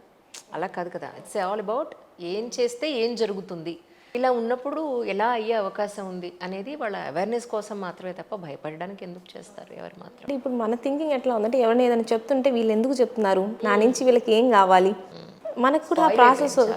సో ఏది చెప్పినా కూడా పాజిటివ్తో పాటు వెనకాల హిడెన్ మీనింగ్ ఏంటి అనేది వెతుకుతారు కదా. సో అట్లా కొన్ని చోట్ల ఫ్రిక్షన్ వచ్చింది. ఇప్పుడు ఇందాక సడన్గా మీరు కన్ను కనిపించకపోతే అని అన్నారు. జనరల్గా కంటికి ఏదైనా ప్రాబ్లం వస్తే ఈఎన్టీ దగ్గరికి వెళ్ళాలి అని అనుకుంటాం. ఆఫ్తాల్ దగ్గరికి వెళ్ళినప్పుడు అక్కడ వాళ్ళకి న్యూరో ఐడియా ఉండదు. అక్కడ కొన్ని మిస్ అయ్యే అవకాశం ఉంటుందా? ఇప్పుడు సపోజ్ మీ దగ్గరికే వస్తే అప్పుడు కన్ను గురించి మిస్ అయ్యే అవకాశం ఉంటుందా? ఏంటి ఎగ్జాక్ట్గా ఇది?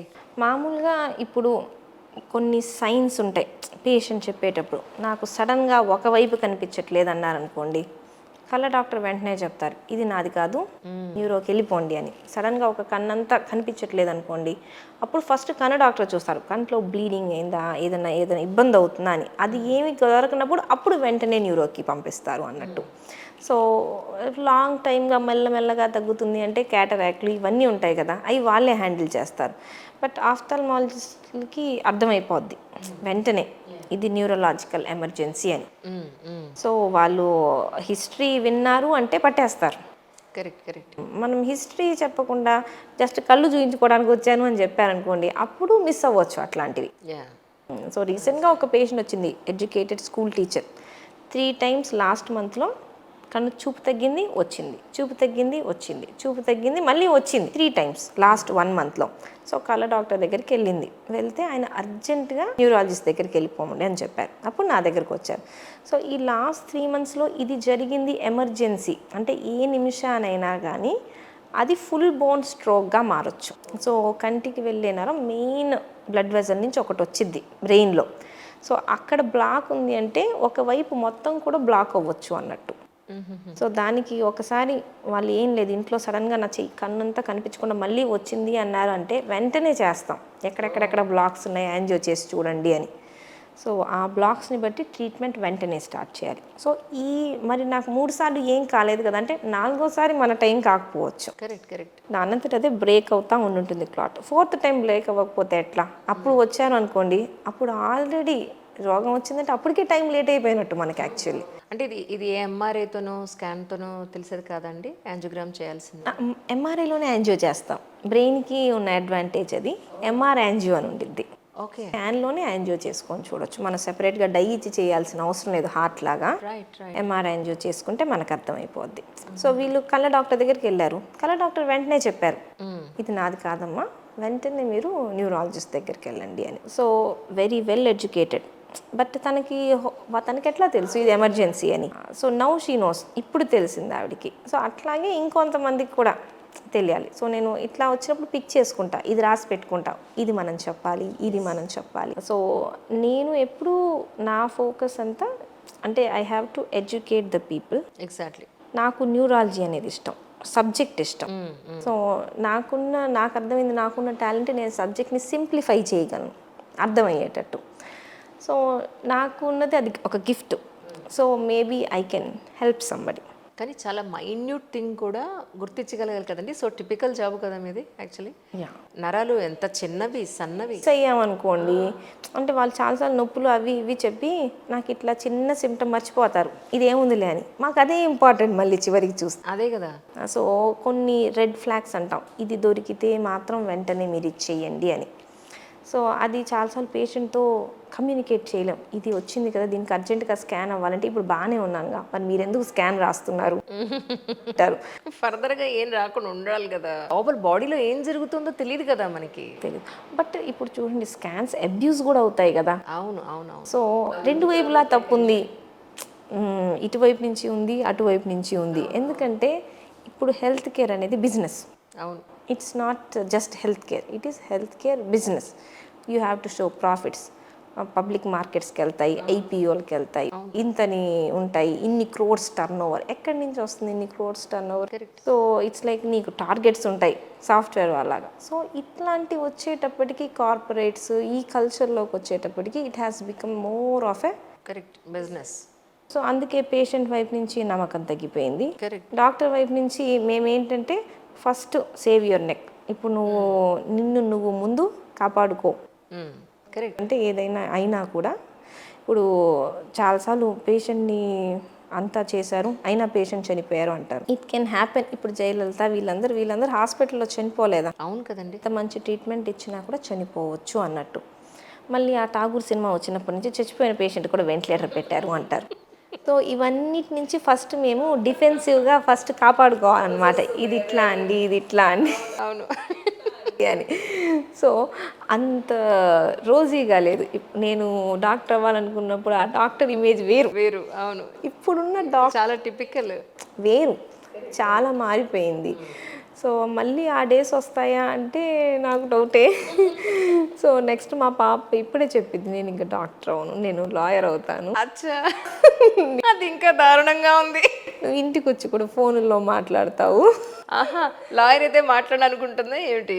తెలియదుగా. అదే కదా, ఈ ఏజ్ కదా అలాంటిది. ఇప్పుడు నేను చెప్పాను కదా, ఏ జాబ్ వాళ్ళని అడిగినా గవర్నమెంట్ జాబ్ వాళ్ళు కూడా విపరీతమైన స్ట్రెస్ లేని జాబ్ లేదు. ఫోన్స్ వచ్చి స్ట్రెస్ ఎక్కువ చేశాయి. సండే కూడా వర్కింగ్ డేనే, ఎందుకంటే ఫోన్స్ వస్తాయి కాబట్టి. నేను అదే అనుకుంటాను, నా ప్రొఫెషన్లో ప్రాణ బ్రతుకు లైఫ్ అండ్ డెత్ క్వశ్చన్స్ ఉంటాయి కాబట్టి నాకు ఫోన్ కాల్స్ ఇంపార్టెంట్. మీకెందుకు ఫోన్ కాల్స్ ఇంపార్టెంట్ అంటే పై ఆఫీసర్స్ చేస్తున్నారండి, ఎత్తకపోతే తిడతారండి, ఇట్లా ఉంది. అవును. సో వాళ్ళకి ఫోన్ కాల్ కంపల్సరీ, అర్ధరాత్రి వచ్చినా ఎత్తాల్సిందే. సో ఇప్పుడు ఇదేంటంటే ఆఫీస్లో పనిచేస్తారు, ఇంట్లో కూడా పనిచేస్తారు, సెలవులు పనిచేస్తారు. మీడియా కూడా అంతేనండి బాబు. అర్ధరాత్రి గెస్ట్ పెడతాడు, ఈ థంబ్నైల్ పెట్టారు చూడండి, అర్జెంటుగా డిలీట్ చేయాలి. అప్పుడు మా ఎడిటర్ లేపాలి నేను. అదే నాకు అర్థం కావట్లేదు. అందరూ పాపం చాలా స్ట్రెస్ బాబోయ్. పిల్లల నుంచే స్ట్రెస్ అనేది మనం అలవాటు చేస్తున్నాము. సో హ్యాపీగా ఉండాలి అంటే అమ్మో భయం, ఏదైనా జరిగిద్దేమో నెక్స్ట్ మినిట్ అన్నట్టు. సో విత్ టైం, ఒక్కొక్క టైంలో ఒక్కొక్క గోల్స్ ఉంటాయి. ఈ టైంలో నేను ఇది చేయాలి, ఈ టైంలో నేను ఇది చేయాలి. సో విత్ ఏజ్ ఆ గోల్స్ బయటకు మార్చుకుంటా ఇది మార్చుకోవాలి అని. True. Supplements actually empty stomach మీద తీసుకోవాలని కొంతమంది, భోజనం తర్వాతే తీసుకోవాలని కొంతమంది, D3 కానీ కాల్షియం కానీ ఈ B12 కానీ. చాలా వరకు సప్లిమెంట్స్ అనేవి ఎక్కువ డోసెస్లోనే ఉంటాయి మనకి. అంటే ఎట్లా ఉన్నా కూడా అబ్జార్బ్ అవ్వాలి అన్నట్టు. సో చాలా వరకు చాలామంది ఎంటీ స్టమక్ మీద అన్కంఫర్టబుల్ ఫీల్ అవుతారు ట్యాబ్లెట్స్ వల్ల. సో కొన్ని ట్యాబ్లెట్సే ఉంటాయి ఎంటీ స్టమక్ మీద తీసుకోవాలి. థైరాయిడ్, గ్యాస్ ట్యాబ్లెట్, మేము పార్కిన్సన్స్లో సిండోపా ఇట్లా కొన్ని చెప్తాం. ఎందుకంటే ఎంటీ స్టమక్ మీద బాగా వర్క్ చేస్తాయి. ఇప్పుడు ఐరన్ ట్యాబ్లెట్స్ కూడా ఎంటీ స్టమక్ మీద బాగా వర్క్ చేస్తాయి. కానీ చాలామందికి గ్యాస్ట్రైటిస్ వచ్చింది దానివల్ల. అవును, కొన్ని సప్లిమెంట్స్ వల్ల గ్యాస్ట్రైటిస్ వస్తుంది. సప్లిమెంట్ వల్ల వచ్చింది, దాని కోటింగ్ వల్ల వచ్చింది, అసలు తట్టుకోలేరు. మనకు కావాల్సింది కంటిన్యూస్గా వాడడం. సో చాలా వరకు మేము చూసేది తిన్న తర్వాత వేసుకుంటే అట్లీస్ట్, లేకపోతే పడుకునే ముందు వేసుకుంటే ఒక ఫిక్స్డ్ టైమింగ్లో పెడితే బాగా గుర్తు పెట్టుకొని వేసుకుంటారు. మధ్యాహ్నం పూట పెట్టామనుకోండి మధ్యాహ్నం గుర్తుండదు. సో సప్లిమెంట్స్ అనేవి కన్వీనియంట్ డోసింగ్ పెడతాం. ఈ టైంలో అయితే వీళ్ళు బాగా గుర్తు పెట్టుకుంటారు, పొద్దున హడావిడిగా ఉంటారు కాబట్టి ఈ టైంలో వేసుకోండి అని. సో నేను 10 రోజులు వేసుకోవాల్సిన దాంట్లో కరెక్ట్గా వేసుకోవాలని 4 రోజులు వేసుకున్నారనుకోండి కష్టం. దాని బదులు 10 days మీ కంఫర్టబుల్ టైమింగ్లో వేసుకున్నారనుకోండి it is good. So empty stomach tablets అనేది ప్రత్యేకంగా మేము చెప్తాం ఇది ఎంటీ స్టమకే అని. ఒకవేళ చెప్పలేదు అంటే మాత్రం అన్నీ కంఫర్టబుల్గా తిన్న తర్వాత వేసుకుంటే సరిపోతుంది. వన్ మోర్ థింగ్ ఏంటంటే చాలామంది అన్నీ కలిపి వేసేసుకుంటారు. అట్లా కాకుండా అంతే, కొంచెం గ్యాప్ ఇవ్వాలా, కొంచెం గ్యాప్ ఇచ్చేసుకుంటే ఒక కాల్షియం, ఒక ఒమేగా, ఎందుకు అన్ని సప్లిమెంట్సే కదా మొత్తం వేసేసుకుంటాం. కొన్ని విటమిన్స్ అబ్జార్ప్షన్ని ఇంటరప్ట్ చేస్తాయి అన్నట్టు. సో కలిపి వేసుకుంటే కొన్ని సరిగ్గా పనిచేయదు. సో కొంచెం గ్యాప్ ఇచ్చి గుర్తుపెట్టుకొని వేసుకుంటే మంచిది. ఒకటి బ్రేక్ఫాస్ట్ తర్వాత, ఒకటి లంచ్ తర్వాత, ఒకటి డిన్నర్ తర్వాత, అట్లా మీరు సెపరేట్ చేసుకుంటే మంచిది అన్నట్టు.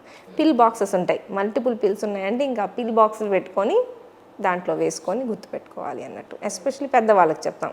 ఎందుకంటే కొంతసేపు తర్వాత మళ్ళీ వేసానా లేదా అని ఇంకొకటి వేసుకుంటారు. అవును. సో అట్లా గుర్తుపెట్టుకోవాలి. అందుకే మీ బుధవారాలు చీరాలు వెళ్ళాలి ఎలా ఉంది? బాగుంది.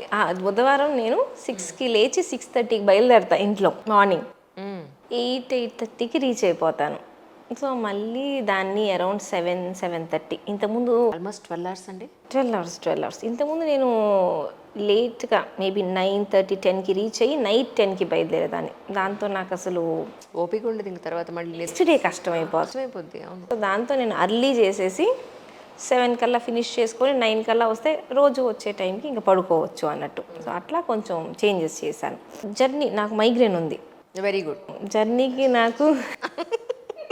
జర్నీకి హెడేక్ వచ్చింది. అదే కదా, నాకు జర్నీ స్టార్ట్ అయితే తలనొప్పి. మా వాళ్ళు అవుట్డోర్ పెట్టారంటే ఎస్ కమాన్ మైగ్రేన్ రెడీ చేసుకోండి. అదే సీషోర్ వెదర్స్కి కూడా వచ్చింది ఆ హ్యూమిడిటీకి వాటికి వచ్చింది.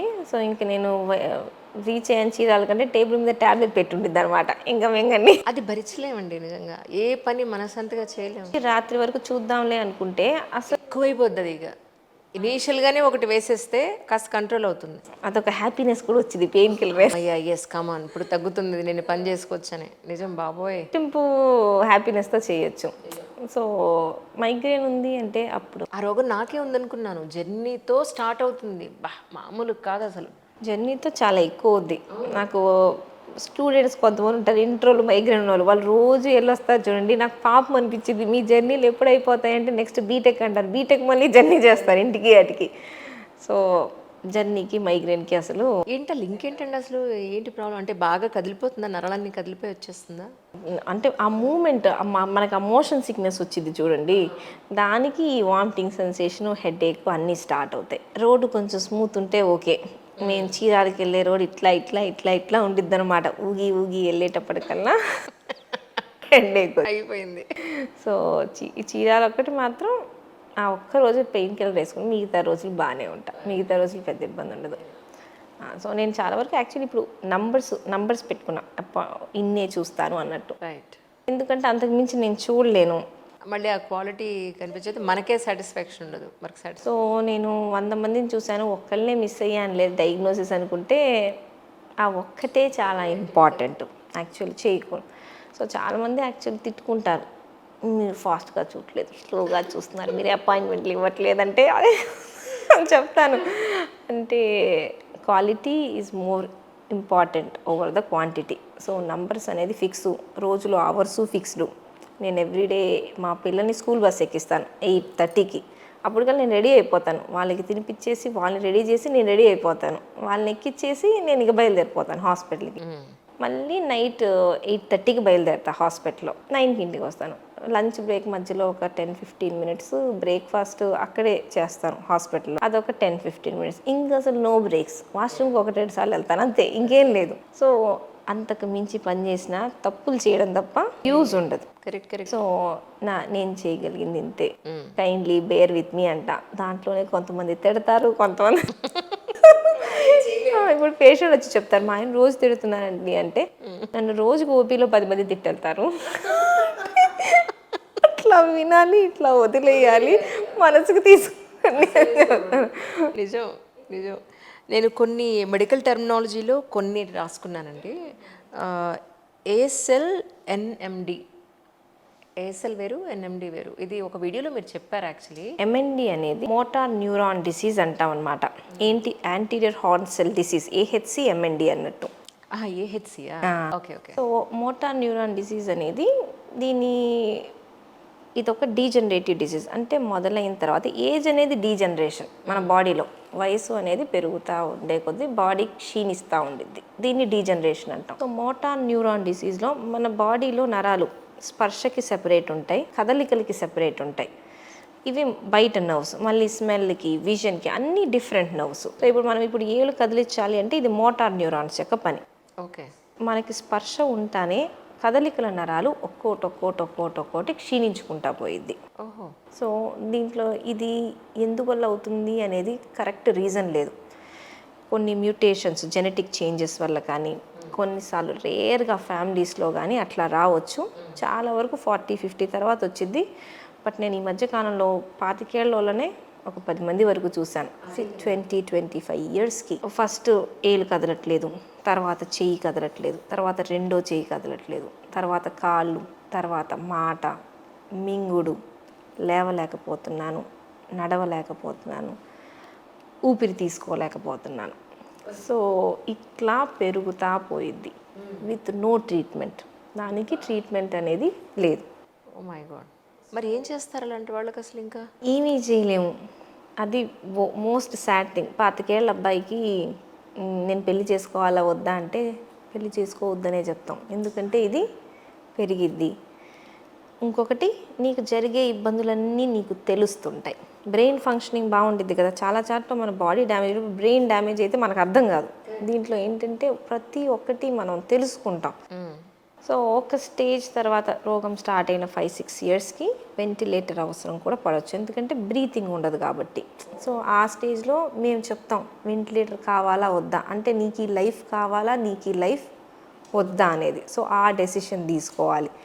సో ఎందుకంటే నీ లైఫ్ని నువ్వు ఎంజాయ్ చేయలేవు కాబట్టి చాలా వరకు వెంటిలేటర్ వద్దని చెప్తారు. ఒక స్టేజ్లో ఫుడ్ వెళ్ళకపోతే అందరికీ చెప్తాం, ఇక్కడ పెగ్ ట్యూబ్ వేయించుకోండి, ఫుడ్ వర్క్ అయినా లోపలికి వెళ్ళాలి కదా అంటే ఒప్పుకోరు. ఎందుకంటే నేను వేయించుకుంటే నేను బాగా అవుతానా, అదొకటే చెప్పండి అంటాను. ఫుడ్ వెళ్ళిద్ది అని చెప్తాం. నాకెందుకు ఆ ఫుడ్ అట్లాంటిది, నా బాడీ క్షీణిస్తూ ఉంటే నేనేం చేసుకుంటానట్టు. So it's a very very bad disease. ఎక్కడా ట్రీట్మెంట్ లేదు, చాలా చోట్ల తిరిగి వస్తూ ఉంటారు. తలరాత అనుకోవడమే అంతే. ఏ రోజైనా రావచ్చు, ఎవరికైనా రావచ్చు. కరెక్ట్. మేము ఎప్పుడు చదువుకునేటప్పుడు అనుకుంటాం, నీకు ఏ జబ్బు రావద్దు అనుకుంటాం అంటే, నీకు తెలిసిన జబ్బుల్లో వర్స్ట్ జబ్బు నీకు ఏది వద్దు అనుకుంటే ఒకళ్ళు చెప్తారు నాకు ఎంఎన్డి రాకూడదని. నేను చెప్పేదాన్ని నాకు డిమెన్షియా రాకూడదు అని. అందుకంటే నాకు జ్ఞాపక శక్తి లేకుండా నేను పిచ్చిగా ప్రవర్తిస్తుంటే కదా. మీ డాక్టర్లు టాక్ బాగుంటుంది ఫ్రెండ్స్లో రోగాల గురించి రోజులో. నీకేదొద్దు అంటే నాకు పక్షవాతం రాకూడదు. అమ్మా దేవుడా, నిజంగా అసలు ఒక్క న్యూరాలజీలోనే ఇన్ని తీర్చలేని జబ్బులుంటే మిగతా వాటిల్లో కూడా ఉంటాయి కదా. ఏ రోజు ఎట్లాంటి జబ్బు వచ్చిందో మనకు తెలీదు. జనాల ఇన్నోసెన్స్ పాపం ఏంటి అంటే, ప్రతిదీ డాక్టర్ దగ్గరికి వెళ్తే నయం చేస్తాడు అనేది. సో నేను చాలాసార్లు ఫస్ట్లో మెడిసిన్ స్టార్ట్ అయ్యేటప్పుడు కొంచెం పేషెంట్ అట్లా ఇట్లా మాట్లాడినా కోపడేదాన్ని. ఒక స్టేజ్ తర్వాత కోపడడం మానేశాను. ఇట్లాంటివి చూసిన తర్వాత వాళ్ళు ఏదో కష్టాలతో వస్తారు. అవును పాపం, తెలిసి తెలియకుండా ఎన్నో తీర్చలేకపోవచ్చు కూడా. మనం పెద్ద గొప్ప అనుకోవటానికి మనం ట్రీట్ చేస్తే గొప్ప అవుతాం. నేనేమి చేయలేను అని చెప్పినప్పుడు నేను చెప్తాను, మీ రోగానికి నేను యూజ్లెస్, నేను పనికిరాను, ఏ డాక్టరు పనికిరాడు, ఇంకా ట్రీట్మెంట్ రాలా, దీనికంతా సైంటిస్ట్ వాళ్ళే ఏదో ఒకటి చేసి ఏదో ఒక ట్రీట్మెంట్ వస్తే చూద్దాం అన్నట్టు. వీటి పాపం తిరుగుతానే ఉంటారు చాలా చోట్ల. బట్ అవును, గోఖలే గారని మన కార్డియాలజీ ఉన్నారు కదా, చాలా ఫేమస్ ఆయన అసలు ఆల్మోస్ట్ ఒక 10 ఏళ్ళ నుంచి నాకు చాలా మంచి, అంటే first interview, second interview, third interview చేసినా ఆయన అదే చెప్తారు, ఏం చేయలేమమ్మా మనం, ఆయన ఎక్స్ప్రెషన్ లాగా ఏం చేయలేము, డాక్టర్లు అందరం ఇదో చేసేస్తాం అనుకుంటాం కానీ చాలాసార్లు మా చేతుల్లో కూడా ఏమి ఉండదు ఇలా చెప్తారు ఆయన. అప్పుడప్పుడు చెప్తారు, ఒక సేయింగ్ ఉంది, despite the treatment patient survived. అంటే నువ్వు ట్రీట్మెంట్ ఇచ్చిన పేషెంట్ బతికాడా అన్నట్టు. అంటే సమ్ టైమ్స్ మనం ట్రీట్మెంట్తో మంచి చేయలేకపోలేము, ట్రీట్మెంట్ వల్ల నష్టపోయే వాళ్ళు కూడా ఉండొచ్చు. కరెక్ట్. సో మాస్టర్లీ ఇన్యాక్టివిటీ అంటే నువ్వు ఎక్కడ ఇన్యాక్టివ్గా ఉండాలో నువ్వు అక్కడ ఇన్యాక్టివ్ అయిపోవాలి, నేనేదో చేస్తానని చేయకూడదు అన్నట్టు. సో అట్లాంటప్పుడు మనకు అనిపించింది, ఒక డాక్టర్గా మనం గొప్పగా ఫీల్ అవ్వాల్సింది లేదు, ఇదే రోగం డాక్టర్కి వచ్చినా కూడా మనం చేయగలిగేది ఏం లేదు అనేది. తర్వాత బీపీ పాయింట్ ఆఫ్ వ్యూలో ఇంత ఉంటేనే బీపీ అనేది ఇప్పుడు ఏం లేదు, అది వాళ్ళ ఒక పర్సన్ టు పర్సన్ చాలా డిఫరెంట్గా ఉంటుంది అని అంటున్నారు. ఇప్పుడు ఎంత బీపీ ఉంటే మనం బీపీ టాబ్లెట్ మొదలు పెట్టాల్సిన అవసరం ఉంది? మామూలుగా అయితే 140/90 అంటాం. అంటే ఏజ్ని బట్టి పెద్దవాళ్ళలో కొంచెం ఎక్కువగా ఉండొచ్చు, వాళ్ళ బ్లడ్ వెజల్స్ కొంచెం హార్డ్ అయ్యి ఉంటాయి కదా, సో 140 అప్పుడప్పుడు 150 వరకు కూడా పెద్దవాళ్ళలో ఓకే. ఇప్పుడు అదే మనం ఒక ప్రెగ్నెంట్ లేడీ వచ్చిందనుకోండి, ఆ ప్రెగ్నెంట్ లేడీకి 140 ఉంటే చాలా ఎక్కువ ఉన్నట్టు, చిన్న పిల్లల్లో 140 ఉన్నా చాలా ఎక్కువ ఉన్నట్టు. సో ఏజ్ని బట్టి. ఇంకొకటి వాళ్ళలో సిమ్టమ్స్, ఇప్పుడు మనం ఐస్లో, హార్ట్లో, కిడ్నీలో అన్నిట్లో బీపీ యొక్క చేంజెస్ మనకు కనిపిస్తాయి. సో ఇప్పుడు ఐస్లో నరాల్లో చేంజ్ వస్తుంది అనుకోండి, బ్లడ్ వెజల్స్లో, కిడ్నీలో కొన్ని చేంజెస్ వస్తున్నాయి, హార్ట్ చేస్తే హైపర్ట్రోఫీ అని వచ్చింది, వెంట్రికులర్ హైపర్, ఇవన్నీ అంటే ఇవన్నీ ఆర్గన్స్ మీద కూడా ఆ బీపీ వల్ల చేంజెస్ వస్తున్నాయి అని. సో అట్లా ఉన్న వాళ్ళలో ఖచ్చితంగా మనం ట్రీట్మెంట్ అనేది చెయ్యాలి. ఇప్పుడు అప్పుడు మీరే చూస్తుంటారు, షుగర్ 300 నుండి బ్రహ్మాండంగా తిరుగుతుంటారు, షుగర్ 150-160కే తిమ్మిర్లు మంటలు అనేది వచ్చేస్తూ ఉంటుంది. అది వాళ్ళ బాడీ తీరు. సో ఒక్కొక్క పర్సన్ టు పర్సన్ చాలా తేడా ఉంటుంది. జీవితాంతం 400 షుగర్ ఉంచుకొని బాగుండే వాళ్ళు ఉంటారు, చివరి వరకు మంచి కంట్రోల్లో వాళ్ళకి తెలియని కూడా తెలియదు అంత ఉందని. సార్లు మంచి కంట్రోల్లో పెట్టుకొని కూడా కాంప్లికేషన్స్ వస్తూ ఉంటుంది. సో మల్టిపుల్ ఫ్యాక్టర్స్ ఉంటాయంటాం. మనం ఏంటి బీపీనే చూస్తాం, బీపీతో పాటు ఆయన బాడీలో ఇంకేమో ఉండొచ్చు మనకు తెలియనివి. సో ఈ ఫ్యాక్టర్స్ అన్నీ కంబైన్డ్గా ఇప్పుడు మేము చెప్తాం, పేరెంట్స్లో షుగర్ ఉండి కాంప్లికేషన్స్ కూడా వస్తే మీకు కాంప్లికేషన్స్ వస్తాయి. పేరెంట్స్లో బాగా షుగర్ ఉంది కానీ వాళ్ళు బ్రహ్మాండంగా ఉన్నారనుకోండి, మీకు వచ్చే షుగర్ కూడా అదే అయ్యి ఉండొచ్చు. సో మీరు కూడా బాగానే ఉంటారు. సో ఇవేంటి, అదర్ జీన్స్ ఉన్నాయి మీ బాడీలో, ప్రొటెక్టివ్ జీన్స్. మీకు షుగర్ ఉన్నా మీకు ప్రొటెక్షన్ ఉండేది, మీకు బీపీ ఉన్నా మీకు ప్రొటెక్షన్ ఉండేది. చాలామంది పేషెంట్లు చెప్తారు 180 అనగానే వామో పెట్టేయాలి అర్జెంటుగా అంటే, నాకు ఇది 10-20 ఏళ్ళుగా ఉంది, ఇప్పుడు వరకు నాకు ఏం కాల, ఇప్పుడు మీరు అర్జెంటుగా పెట్టి ఏం చేస్తారంటారు. అప్పుడు మాకు అర్థం కాదు, ఆయన బాడీ తీరే నానా, కానీ నేను చదువుకి నేను పెట్టాల్సింది అదే, నేను వదిలిపెట్టకూడదు. నీకు బీపీ ఎక్కువగా ఉంది అంటే, నాకు ఇంట్లో కూడా ఇంతే, నాకు అప్పుడప్పుడు 200 కూడా అవుతుంది, కానీ నేను బాగానే ఉంటా అంటారు. బట్ అన్ని రోజులు మనకి కాదు కాబట్టి ఒక చిన్న ట్యాబ్లెట్ అయితే మొదలు పెట్టండి అంటాం. ఇంకోటి కిడ్నీ పేషెంట్స్, వీళ్ళల్లో బాగా ఉండిద్ది బీపీ హై, వాళ్ళు ఎప్పుడు 200-220 ఇట్లా ఉంటారు. కిడ్నీ బాగాలేని వాళ్ళు, కిడ్నీకి చాలా ఇంపార్టెంట్ రోల్ బీపీ కంట్రోల్ చేయడంలో. సో మాకు ఇంకెంతకీ బీపీ కంట్రోల్ రావట్లేదు అంటే వెంటనే నెఫ్రాలజిస్ట్ దగ్గరికి పంపిస్తాం. వాళ్ళు దాంట్లో ఎక్స్పర్ట్స్ అనమాట. మల్టిపుల్ డ్రగ్స్, 5-6 రకాల బిళ్ళలు ఉంటే ప్రతి కిడ్నీ పేషెంట్ 5-6 రకాల బిళ్ళల మీద ఉంటాడు బీపీ కంట్రోల్ చేయడానికి అన్నట్టు. ఓకే. సో ఒక స్టేజ్లో ఇప్పుడు న్యూరాలజిస్ట్గా నేను బీపీ కంట్రోల్ చేసేది ఒక ఫిజిషియన్ నాలెడ్జ్తో, అంటే నేను డిఎం చేయడానికి ముందు ఎండి చేసి ఉంటాను. అవును కదా, అవును. జనరల్ మెడిసిన్ నాలెడ్జ్ మీద నేను బీపీ ట్రీట్ చేస్తాను. బట్ ఒకసారి నాకు కూడా అర్థం కావట్లేదు, కాంప్లికేటెడ్గా ఉందనుకోండి, అప్పుడు ఇంకొంచెం బెటర్ పర్సన్ దగ్గరికి పంపిస్తాం, నెఫ్రాలజిస్ట్ దగ్గర కానీ కార్డియాలజిస్ట్ దగ్గర కానీ, అట్లా ఇంకొంచెం బెటర్గా ఇంకేం కారణం ఉంది అనేది. సో ఒక స్టేజ్ వరకు మెయిన్ రేజ్ చేసి, ఒక స్టేజ్ తర్వాత నా ఎక్స్పీరియన్స్ దీంట్లో సరిపోకపోవచ్చు అని అదర్ స్పెషాలిటీస్ దగ్గర పంపిస్తాం. రైట్. ఇంకొకటి చిన్నపిల్లల్లో జీబీఎస్ అంటే ఏంటి? యాక్చువల్లీ జీబీఎస్ అంటే గులియన్ బారే సిండ్రోమ్. ఇది నరాల్ని ఎఫెక్ట్ చేసేది. ఇప్పుడు బయట పెరిఫెరల్ నర్వ్స్ ఉంటాయి, మనకి స్పైన్ నుంచి చేతులకి కాళ్ళకి నర్వ్స్ వస్తాయి. మనకి ఇప్పుడు ఏదైనా ఇన్ఫెక్షన్ వచ్చిందనుకోండి, మన బాడీ దాన్ని ఫైట్ చేయడానికి ట్రై చేసిద్ది. ఇప్పుడు వైరల్ ఇన్ఫెక్షన్ వచ్చింది, లూజ్ మోషన్స్, కాఫ్ ఇట్లాంటివి వచ్చాయనుకోండి, దాన్ని ఫైట్ చేసేటప్పుడు మన ఇమ్యూన్ సిస్టము దాన్ని చంపకుండా మన నరాన్ని చంపేయడం స్టార్ట్ చేసిద్ది. అంటే మన ఓన్ నర్వస్ సిస్టమ్నే మై గాడ్. సంథింగ్ ఎల్స్ అనుకొని పొరబడిద్ది అన్నట్టు. అప్పుడు అంటే ఆ వైరల్ కోటింగు మన నరాల కోటింగు ఎక్కడో కొంచెం సేమ్గా ఉన్నాయి. సో బాడీ కన్ఫ్యూజ్ అయ్యి ఇమ్యూనిటీతో దీన్ని చంపడం స్టార్ట్ చేసింది. ఆ ఇన్ఫెక్షన్ తగ్గిపోద్ది. Okay okay. మనకి ఎవ్రీ డే బై డే కొత్త కొత్త సిమ్టమ్స్ వస్తుంటాయి. ఫస్ట్ డే నా చేతుల్లో జారిపోయాయి, తర్వాత నడక తూరుడు వచ్చింది, 3వ రోజు నేను లేవలేకపోయాను, 4వ రోజు మంచం మించి లేవలేకపోయాను. సో ఇంత ఫాస్ట్గా పెరిగిపోతూ ఉంటుంది. రీసెంట్గానే అవుట్ బ్రేక్స్ వచ్చాయి మనకి, సమ్ వాటర్ కంటామినేషన్ వల్ల. పూణేలో కూడా చెప్పారు ఇన్ని జీబీఎస్ ఎప్పటి నుంచో ఉంది, కానీ ఒకేసారి ఇన్ని జీబీఎస్ రావడం అనేది వెరీ వెరీ రేర్. అంటే ఆ వైరల్ ఇన్ఫెక్షన్స్ అవన్నీ ఎక్కువ అవ్వడం వల్ల వాటర్ సోర్సెస్ నుంచి సడన్గా అవుట్ బ్రేక్ లాగా వచ్చింది. బట్ జీబీఎస్ మేము ఎప్పటి నుంచో చూస్తున్న డిసీజే అన్నట్టు. దీనికి ఏంటి అంటే మన ఇమ్యూనిటీ కదా డ్యామేజ్ చేస్తుంది, ఇప్పుడు వైరస్ ఇబ్బంది కాదు. సో మనం ట్రీట్ చేసేది ఇమ్యూన్ సిస్టమ్ని, దాన్ని మొత్తం లోవర్ చేయాలి ఇమ్యూనిటీని. అప్పుడు నర్వస్ సిస్టమ్ దానంతటా రికవర్ అవుద్ది. చాలా టైం తీసుకుంటుంది, బట్ రికవర్ అవ్వాలి అంటే మామూలుగా కొంతమందిలో బ్లడ్ ఎక్స్చేంజ్ చేస్తాం, ప్లాస్మా మొత్తాన్ని ఫిల్టర్ చేసేసి వేరే ప్లాస్మా ఎక్కిస్తాం బాడీలోకి.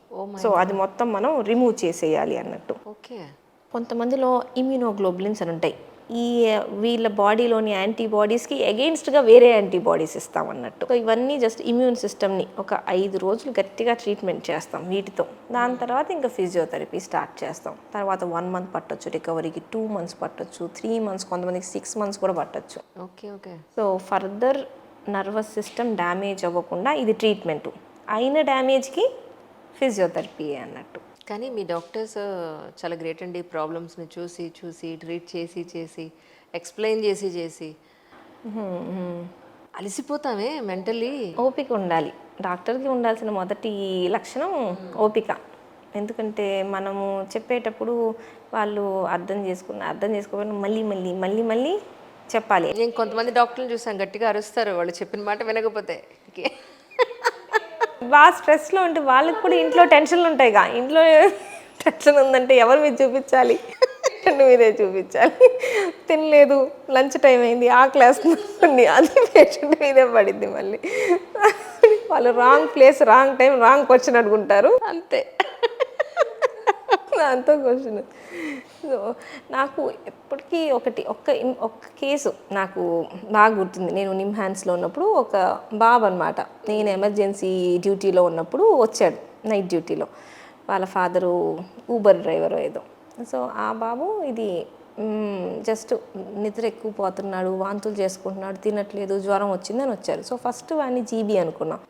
తర్వాత చెక్ చేస్తే బ్రెయిన్లో చేంజెస్ ఉన్నాయి, బ్రెయిన్ స్టెమ్ ఎన్కెఫలైటిస్ అనుకున్నాం. సో వాళ్ళకి సిఎస్ఎఫ్ అని చేస్తాం, వెన్ను నుంచి వచ్చే వాటర్ని. సో సిఎస్ఎఫ్ చేసి టెస్ట్ చేసి మాకు దొరక్క ఒక ట్రీట్మెంట్ పెట్టాం. ఇంకా బ్యాడ్ అయ్యాడు, అంటే విత్ టైం. తర్వాత బ్రెయిన్ వచ్చింది, సర్జరీ చేసాం. మళ్ళీ బ్రెయిన్ నుంచి కూడా పీస్ తీసాం. ఏ డిసీజో మాకు అర్థం కాక బ్రెయిన్ బయాప్సీ అంటాం, బ్రెయిన్ నుంచే ముక్క తీస్తాం. ఇంకా చివరికి మనకి ఇబ్బంది తెలియట్లేదు అంటే లాస్ట్ స్పెసిఫిక్ దాంట్లో కూడా దొరకలేదు. తర్వాత న్యూరాలజీలో మనకి ఐవిఐజీలు, ప్లాస్మా ఎక్స్చేంజ్, రితుక్సిమాబ్ అంటే ఇమ్యూనిటీకి సంబంధించిన అవి ఇచ్చాం, అన్నీ ఇచ్చాం, అయినా కూడా రెస్పాండ్ అవ్వలేదు. చివరికి మళ్ళీ ఫ్లూయిడ్ శాంపుల్స్ అన్నీ తీసాం. సో ఏది తీసినా కూడా ఏది దొరకలేదు. వాడు మాత్రం అట్లా డౌన్ అయ్యి 2 నెలల్లో చనిపోయాడు బాబు. సో వాళ్ళ ఫాదర్ పాపం ఫస్ట్లో 10 రోజులు ఉన్నాడు. తర్వాత నేను స్పెండ్ చేయాలంటే పని చేయాలి కదా. ఇప్పుడు నిమ్హాన్స్ అనేది గవర్నమెంట్ హాస్పిటలే, బట్ నామినల్ ఛార్జెస్ ఉంటాయి కొన్ని దొరకని డ్రగ్స్కి, వాటికి కొంచెం పే చేసుకోవాలి. బయట వాటితో పాలిస్తే చాలా తక్కువ, బట్ స్టిల్ నామినల్ ఛార్జెస్ భరించాలి. సో పాపం ఆయన పనికి వెళ్ళాలి. ఇది ఓన్లీ సన్ అనమాట నాడు. సో అది వాడిది సిఎస్ఎఫ్ అనేది స్టోర్ చేసి నాకు ఇచ్చారు. మీరు ప్రతిసారి మళ్ళీ టెస్ట్ చేయిస్తున్నారు ఈ ఫ్లూయిడ్ మీద, నేను ఒకటి స్టెరైల్ కంటైనర్లో ప్యాక్ చేసి ఇస్తారు అని నాకు ఒక ప్రొఫెసర్ ఇచ్చిందనమాట. నీకు మళ్ళీ డౌట్ వచ్చినప్పుడు ఏదైనా కొత్త టెస్ట్ చేయాలంటే నీ దగ్గర పెట్టుకో అని. సో అది నా దగ్గర ఇప్పటికీ ఉంది. అంటే అది నేను ఎప్పుడు వాడిని గుర్తుపెట్టుకుంటాను అనమాట. సో మన నిమ్హాన్స్ అంటే one of the best institute in the country, ఏషియాలో కూడా. సో ఎంతమంది ప్రొఫెసర్సు, ఎంతమంది అసిస్టెంట్స్, సర్జన్స్ అందరూ చూసినా కూడా చివరి వరకు ఏదో తెలియకుండానే ఆ బాబు చనిపోయాడు. సో ఎందుకంటే మనకి ఇంతవరకు తెలియలేదు తెలియలేదు. సో మనకి తెలిసింది సైన్స్లో టిప్ ఆఫ్ ద ఐస్బర్గ్ అంటాం. సైన్స్కి మించింది ఏదో ఉంది ఇంకా చాలా ఉంటాయి తెలియని రోగాలు, ఇప్పటి వరకు కనిపెట్టిన రోగాలు. సో చాలా ఉంటాయి. సో కాబట్టి అది అది ఎప్పుడు పెట్టుకుంటాను అంటే ఎప్పుడు నీకు గుర్తుండాలి. You are not like patient చెప్పిన దానికన్నా పేషెంట్ కన్నా నేనే గొప్ప అంటానికి లేదు. ఎందుకంటే సమ్టైమ్స్ మనకు కూడా ఏమీ తెలియకపోవచ్చు, even to the best people. అయితే ఈ జీబీఎస్ అని అంటే ఏంటి అనేది అక్కడ ఒకసారి కొంచెం. ఇది ఆటో ఇమ్యూన్. మనకి ఇన్ఫెక్షన్ వచ్చినప్పుడు మన బాడీ రెస్పాండ్ అయ్యే విధానం తప్పు. ఓకే. ఇంకొకటి దీంట్లో మంచిది ఏంటంటే ఒకసారి ఇది మళ్ళీ వచ్చే రోగం కాదు. మోస్ట్లీ వన్ టైం లైఫ్ టైంలో ఒక టైం వచ్చిద్దేమో కానీ అంతకు మించి రాదు. మోస్ట్ ఇంపార్టెంట్ థింగ్ ఏంటంటే ట్రీట్మెంట్ అనేది ఇప్పుడు ఫస్ట్ డే చెప్పాను కదా, ఫస్ట్ డే చిన్న సిమ్టమ్స్ వస్తాయి కదా, అప్పుడు మనం పట్టుకుంటే చాలా తొందరగా ట్రీట్ చేసినట్టు. నడకపోయినప్పుడు పట్టుకుంటే లేట్గా ట్రీట్ చేసినట్టు. సో సడన్గా మనకి ఇప్పుడు ఏంటంటే తిమ్మిళ్ళు మంటలు వీటన్నిటికన్నా కూడా మన ఒంట్లో పవర్ తగ్గిపోతుంది. అంటే మేము అన్ని మజిల్స్ని పవర్ ద్వారా టెస్ట్ చేస్తాం. ఏదైనా గ్రిప్ తగ్గింది అంటే పవర్ తగ్గింది అన్నట్టు.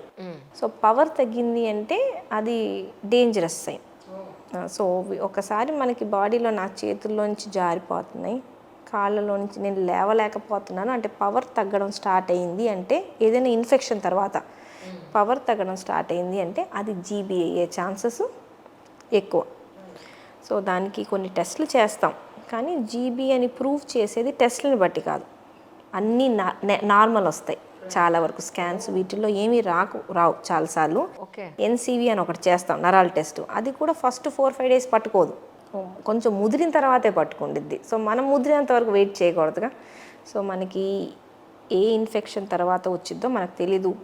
పిల్లలో రావచ్చు, ప్రెగ్నెంట్ లేడీస్లో రావచ్చు, ముసలి వాళ్ళు రావచ్చు, ఎనీ ఏజ్లో రావచ్చు. సో వచ్చిన తర్వాత మనం ఎంత ఫాస్ట్గా ట్రీట్ చేసాము అనేది ఇంపార్టెంట్.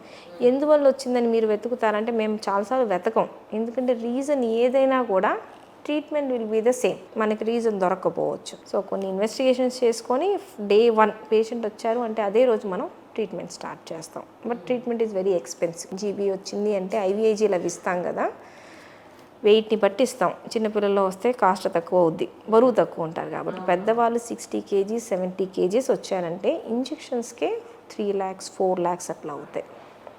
సో అప్పటికప్పుడు వాళ్ళు స్పెండ్ చేయాలి కదా. ఈ కాఫ్ మజిల్లో క్రాంప్స్ వస్తూ ఉంటాయి మనకి, అర్ధరాత్రి నిద్రలో వస్తూ ఉంటాయి.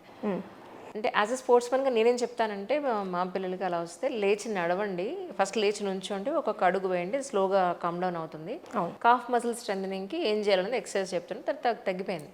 కానీ నిజానికి అసలు ఎందుకు వస్తుంది, దాన్ని నెగ్లెక్ట్ చేసేసేయచ్చా అంటే ఎక్సర్సైజ్తో మనం రికవర్ చేసుకోగలుగుతామా అంటే అంటారు. మామూలుగా కాఫ్ మజిల్ అనేది కామన్, చాలా మందిలో చూస్తాం మనం పట్టేయడం అనేది.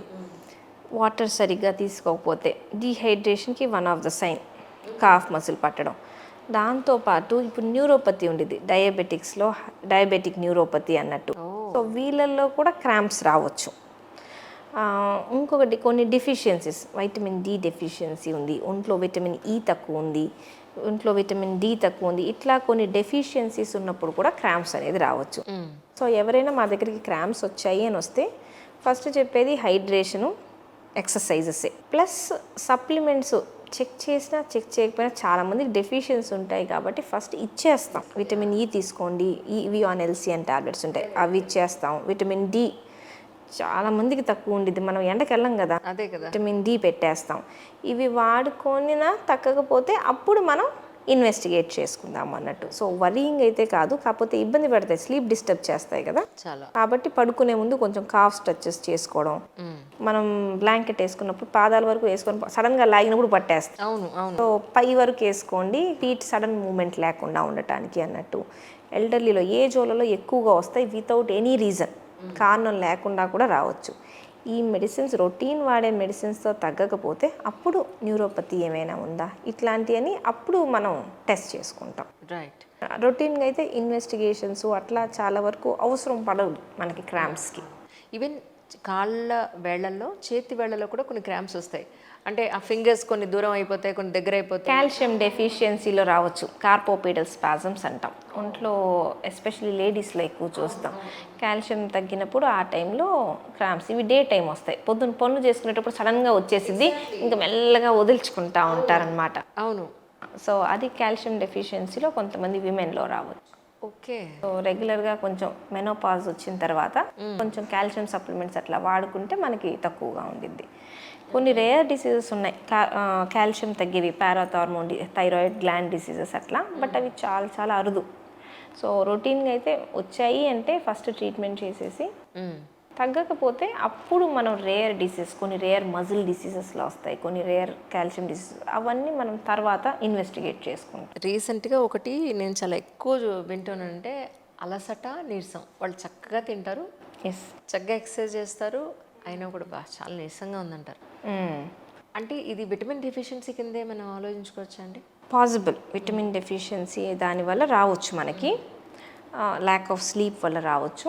బట్ ఒక డిసీజ్ ఉంది, క్రానిక్ ఫెటీగ్ సిండ్రోమ్ అని. అలసట అనేదే దాని ముఖ్య లక్షణం. అంటే బియాండ్ 3 months ఓకే, వాళ్ళు చివరికి ఎక్సర్సైజులు కూడా చేయలేరు. కొంచెం పని చేసినా అలసట వచ్చిద్ది, జ్వరం వచ్చినట్టు ఉండిద్ది. ఇది ఎందువల్ల వస్తుందో ఇప్పటికీ తెలియదు.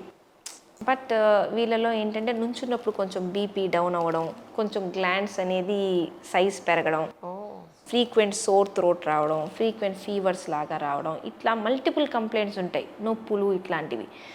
వెతికితే ఏమీ దొరకదు. సో ఏమీ దొరకట్లేదు, 3 నెలలకు మించి ఇవన్నీ సిమ్టమ్స్ ఉన్నాయి అంటే దాన్ని క్రానిక్ ఫెటీగ్ సిండ్రోమ్ అంటాం అనమాట. ఓకే.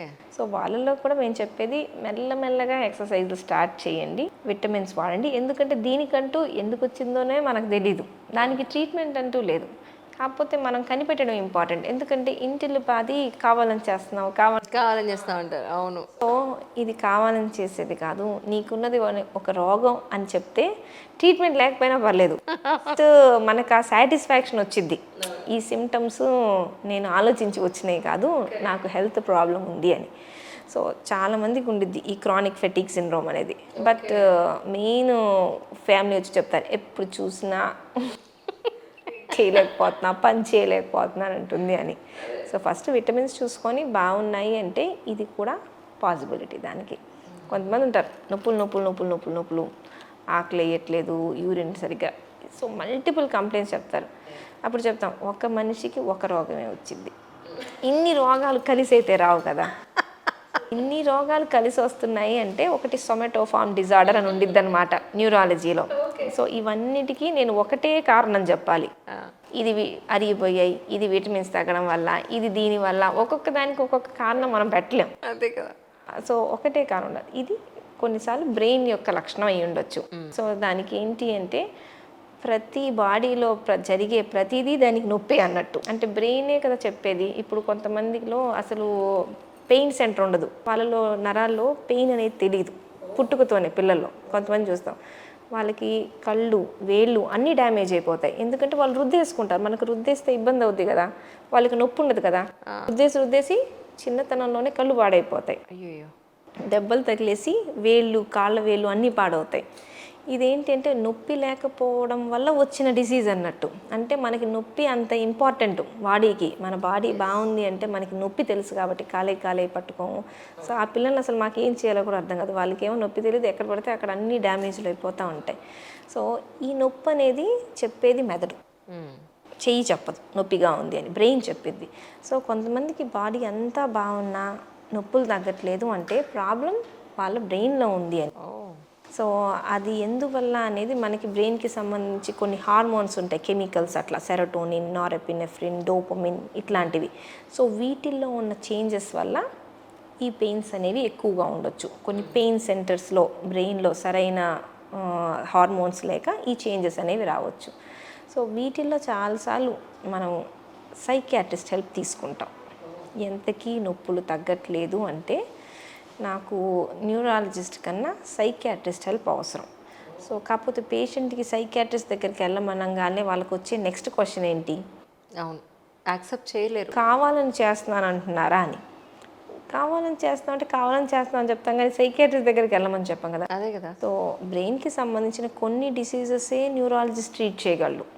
చాలా డిసీజెస్ న్యూరాలజిస్ట్ ట్రీట్ చేయలేరు. అప్పుడు సైకాలజిస్టు, సైకియాట్రిస్ట్ హెల్ప్ అనేది అవసరం. ఇప్పుడు గాలి పట్టింది ఇట్లాంటి ఏవేవో చెప్తుంటారు చూడండి, ఇవన్నిటికీ సైకలాజికల్ బేసిస్ ఉండిద్ది. బట్ యాక్సెప్టెన్స్ అనేది చాలా చాలా తక్కువ మన సొసైటీలో. నేను రీసెంట్గా ఒక సైకియాట్రిస్ట్తో కూడా ఒక వీడియో తీశాను నుంచి తెలియాలి అని. ఎందుకంటే న్యూరాలజీ ఓపీడీలో 10% మంది సైకియాట్రీ పేషెంట్సే ఉంటారు, వీళ్ళకి అవసరం అని. బట్ మేము పంపించడానికి ఎవరు వెళ్ళరు. సో ఇప్పుడు నిమ్హాన్స్ ఉంది, ఇది national institute of mental health and neurological sciences. Okay. అంటే సైకియాట్రీ న్యూరాలజీ కలిసి పనిచేస్తాం అక్కడ, ఎందుకంటే కలిసే అవుద్ది, అది విడదీసి యాక్చువల్లీ అవ్వదు. రెండు, మరి మీరు నరాల ప్రాబ్లం నాకు లేదంటారా, సైకియాట్రీ ప్రాబ్లం ఉందంటున్నారు అంటే రెండూ నరాలే, అదే. కానీ మేము విడదీసుకున్నాం ఇట్లా, ఇది నేను చూస్తా ఇది నువ్వు చూసుకో అన్నట్టు. సో సైకియాట్రిక్ హెల్ప్, ఇప్పుడు డిప్రెషన్ అనేది ప్రతి ఒక్కళ్ళు ఫేస్ చేస్తారు. ఇప్పుడు నేను చాలామంది డాక్టర్స్ అడుగుతుంటే అప్పుడప్పుడు యాంటీ డిప్రెసెంట్స్ వేసుకుంటారు ఎంతోమంది డాక్టర్సే. సో వాటి అవసరం ఉన్న వాళ్ళు కూడా వేసుకోరు. ఎందుకు అంటే ఎవరు యాక్సెప్ట్ చేయడానికి రెడీగా ఉండరు. కరెక్ట్. సో నేను చాలా అనుకుంటా ఆ ఫీల్డ్లో మాత్రం మన కంట్రీలో చాలా ల్యాగ్లో ఉన్నాం మనం. మనకి వేరే కంట్రీస్ చూడండి, నిజం యాక్సెప్ట్ చేస్తారు. ఎస్ అని టాబ్లెట్స్ వేసుకుంటే నేను రికవర్ అవుతానని అనుకుని వాళ్ళు దాన్ని నమ్మి దాన్ని యూజ్ చేస్తూ ఉంటారు. అంటే అదొక ప్రొఫెషన్ కింద చాలా రెస్పెక్ట్ ఇస్తారు దాన్ని. చాలా చాలా మన దగ్గర చాలాసార్లు సైకియాట్రీ అంటే మాత్రం వెంటనే తప్పనిసరి పరిస్థితి అయితే కానీ సైకియాట్రిస్ట్ దగ్గరికి నేను వెళ్ళరు. అవును. సో ఈ మెంటల్ హెల్త్ అనేది న్యూరాలజీలో పార్టే, అది కావాలని చేసేది కాదు. ఇప్పుడు పేషెంట్ డిప్రెషన్ ఉంది, నేను రీసెంట్గానే, నేను పేర్లు చెప్పకూడదు, నాతో వర్క్ చేసేవారు ఒకరు చెప్పారనమాట, ఇట్లా మల్టిపుల్ డెత్ విషెస్ వస్తూ ఉన్నాయి తర్వాత చనిపోయారు అని. ఆ మల్టిపుల్ డెత్ విషెస్ చనిపోవాలి అని అనిపించినప్పుడు ఇట్స్ అన్ ఎమర్జెన్సీ, వెళ్ళాలి. మనం ఏమనుకుంటామంటే నేను చెప్తే వినరా అనుకుంటారు. వాళ్ళ బ్రెయిన్ ఎవరు చెప్పేది వినదు ఆ స్టేజ్లో. వాళ్ళకి చనిపోవాలి, కష్టాలు ఏవైనా చనిపోవాలి అని అనిపిస్తుంది అంటే అది మామూలు మనిషికి రాదు అంత చచ్చిపోవాలి అని విల్. సో బట్ ఎందుకు చూపించలేదు అంటే గాలి పట్టింది అనుకున్నాం అన్నారు. సో అది మనం ముందే గుర్తించి ఫస్ట్ టైం చనిపోవాలి అని అటెంప్ట్ చేశారు అంటే it's a very big thing. వెంటనే సైకియాట్రిస్ట్ని కలవాలి, ట్రీట్మెంట్ స్టార్ట్ చేయాలి. చేయలేదు అంటే మాత్రం తర్వాత మనం అనుకుని ఉపయోగం లేదు. సో నాకు అర్థమైంది, ఇప్పటికీ వీళ్ళకి తెలియలేదా ఆవిడ డిప్రెషన్లో ఉంది అని. సో వాళ్ళు ఏమంటున్నారు, ఇన్ని రోజులు ఇన్ని సంవత్సరాలు అనుకుంది ఆవిడకి గాలి పట్టింది అని, but she's clinically depressed. So అది మనం కొంచెం గుర్తుంచుకోవాలి. చిన్న పిల్లల్లోనే సడన్ డెత్స్ అనేవి జరుగుతున్నాయి. అది కూడా బ్రెయిన్ స్ట్రోక్స్ కూడా ఎక్కువ వచ్చి మల్టిపుల్ అటాక్స్ జరుగుతున్నాయి. స్టేజ్ మీదే వాళ్ళు పాట పాడుతూ కొలాప్స్ అయిపోయిన సందర్భాలు ఈ ఇయర్లో నేను 3 చూశాను. ఏజ్ కనుక్కుంటే జస్ట్ 22, 23 ఉన్నారు వాళ్ళు. సో చాలా బాధ అనిపించింది. అంటే దానికి ముందు ఏమైనా సిమ్టమ్స్ ఉండి వీడు నెగ్లెక్ట్ చేసి ఉండొచ్చా, లేకపోతే సడన్గా అలా పాపప్ అయ్యే అవకాశం ఉంటుందా? ఇప్పుడు మామూలు చాలా వరకు సడన్ డెత్స్ అనేది హార్ట్ రిలేటెడ్ అంటాం, కార్డియాక్ డెత్స్. రేర్గా మరీ బుజ్జి పిల్లల్లో ఉంటారు క్రిప్ డెత్స్ అంటాం, అంటే ఉయ్యాల్లో ఉన్న బిడ్డ చనిపోవడం ఏ కారణం లేకుండా. ఇది ఒకటి సూడెప్ అనే ఒక డిసీజ్ ఉంది, అది ఒక తెలియని ఫిట్స్ లాంటిది, మూర్ఛ వ్యాధి లాంటిది అన్నట్టు. నిద్రలో బిడ్డ పొద్దున లేచేటప్పటికి చనిపోయి ఉంటుంది అన్నట్టు. ఇది సమ్ జీన్స్కి రిలేటెడ్. ఒకే ఫ్యామిలీలో 2 పిల్లలు కూడా ఉంటారు, సడన్గా నిద్రలో సంవత్సరంలోపు చనిపోయారు అనేది. సో కొన్నిసార్లు ఫిట్స్, మూర్ఛ లాంటి వ్యాధి అన్నట్టు వీళ్ళల్లో. ఒక ఏజ్ తర్వాత చూసే అంటే హార్ట్ ప్రాబ్లమ్స్ కొన్ని అన్డిటెక్టెడ్గా ఉంటాయి. మనకి మామూలుగా లైఫ్ స్టైల్ డిసీజ్ ఇవన్నీ 30s, 40sలో రావాలి. అంటే మనం బాడీని డ్యామేజ్ చేయడానికి కూడా మనకు టైం కావాలి కదా. కరెక్ట్. సో ఇప్పుడు 10s, 20sలో వస్తుందంటే మేము ఫస్ట్ చెక్ చేసుకునేది ఆర్గన్స్ అన్నీ అసలు ఫస్ట్ సరిగ్గా ఫామ్ అయ్యాయి అంటే బ్లడ్ వెజల్ ఫార్మేషన్లోనే వాళ్ళకి ఏదో ఇబ్బంది ఉండొచ్చు, ప్లస్ వాళ్ళ జీన్స్లో కూడా ఏదైనా ప్రాబ్లం ఉండొచ్చు. సో ఇవన్నీ ముందే సిమ్టమ్స్ వస్తాయంటే చాలాసార్లు ఈ పిల్లల్లో వచ్చేవి సడన్ కార్డియాక్ డెత్స్, వీటికి సిమ్టమ్స్ ఉండకపోవచ్చు, ఉన్నా కూడా పట్టించుకునే ఏజ్ కాదు కదా అసలు. అదే కదా, ఎగ్జాక్ట్లీ. సో ముందే చెక్ చేయించుకోవచ్చు, అంటే ముందే చెక్ చేయించుకునే ఏజ్ కాదు, చెక్ చేయించినా బయట పడకపోవచ్చు కూడా. మనం దానికోసమనే చెక్ చేయలేంగా, మనం ఊరికే షుగర్లు బీపీలు చెక్ చేస్తాం కానీ ఈ రేర్ ప్రాబ్లం కోర్టులో ఒకరికి వచ్చే ప్రాబ్లం వీళ్ళకు ఉండిద్దాన్ని మనం ఎట్లా చెక్ చేస్తాం, చెక్ చేయలేం. So multiple risk factors, some genetic something ఏదో ఉండొచ్చు, అది మనకి ముందే చిన్న సిమ్టమ్స్తో బయటపడితే హ్యాపీగా ఫీల్ అవ్వాలి. ఇట్లా బయటపడ్డప్పుడు మనం ఏం చేయలేము. సో సడన్గా జరిగింది అంటే అప్పుడప్పుడు మా దగ్గరికి రీసెంట్గానే ఎమర్జెన్సీకి వచ్చింది. 22-year-old సడన్గా చనిపోయింది. Cardiac death. అసలు ఏం చేయగలం అంటానికి కూడా, నువ్వు సరిగ్గా తినలేదా, సరిగ్గా అంటే ఇవన్నీ ఏది చేసినా కూడా ఏ రోగం రాకూడదు అనే ఏజ్, అంటే బాడీ పర్ఫెక్ట్ కండిషన్లో ఉండాల్సిన ఏజ్. బట్ బై బర్త్ కొన్ని డిఫెక్ట్స్ ఉండుండొచ్చు, మనకి చాలాసార్లు తెలీదు. మనం ముందే వెతకలేం కూడా, అందరిలో అన్నీ చెక్ చేయలేం కదా. నీరజ్ గారు, thank you so much for your time. ఎక్కువ టైం తీసుకుంటే క్షమించాలి, ఏమనుకోవద్దు. నాకు మీతో స్పెండ్ చేస్తే నాకు అసలు అది వర్క్లా ఉండదు. I feel so happy. Thank you అండి, thank you so much. Viewers, మీకు కూడా లాస్ట్ టైం ఎపిసోడ్లోనే మీకు ఈసారి కూడా ఏమన్నా డౌట్స్ ఉంటే కింద కమెంట్ సెషన్లో కమెంట్ చేయండి. డెఫినెట్గా మ్యామ్తో నెక్స్ట్ ఎపిసోడ్లో మీకు క్లారిఫై చేస్తాను. Thank you ma'am, thank you so much. Thank you.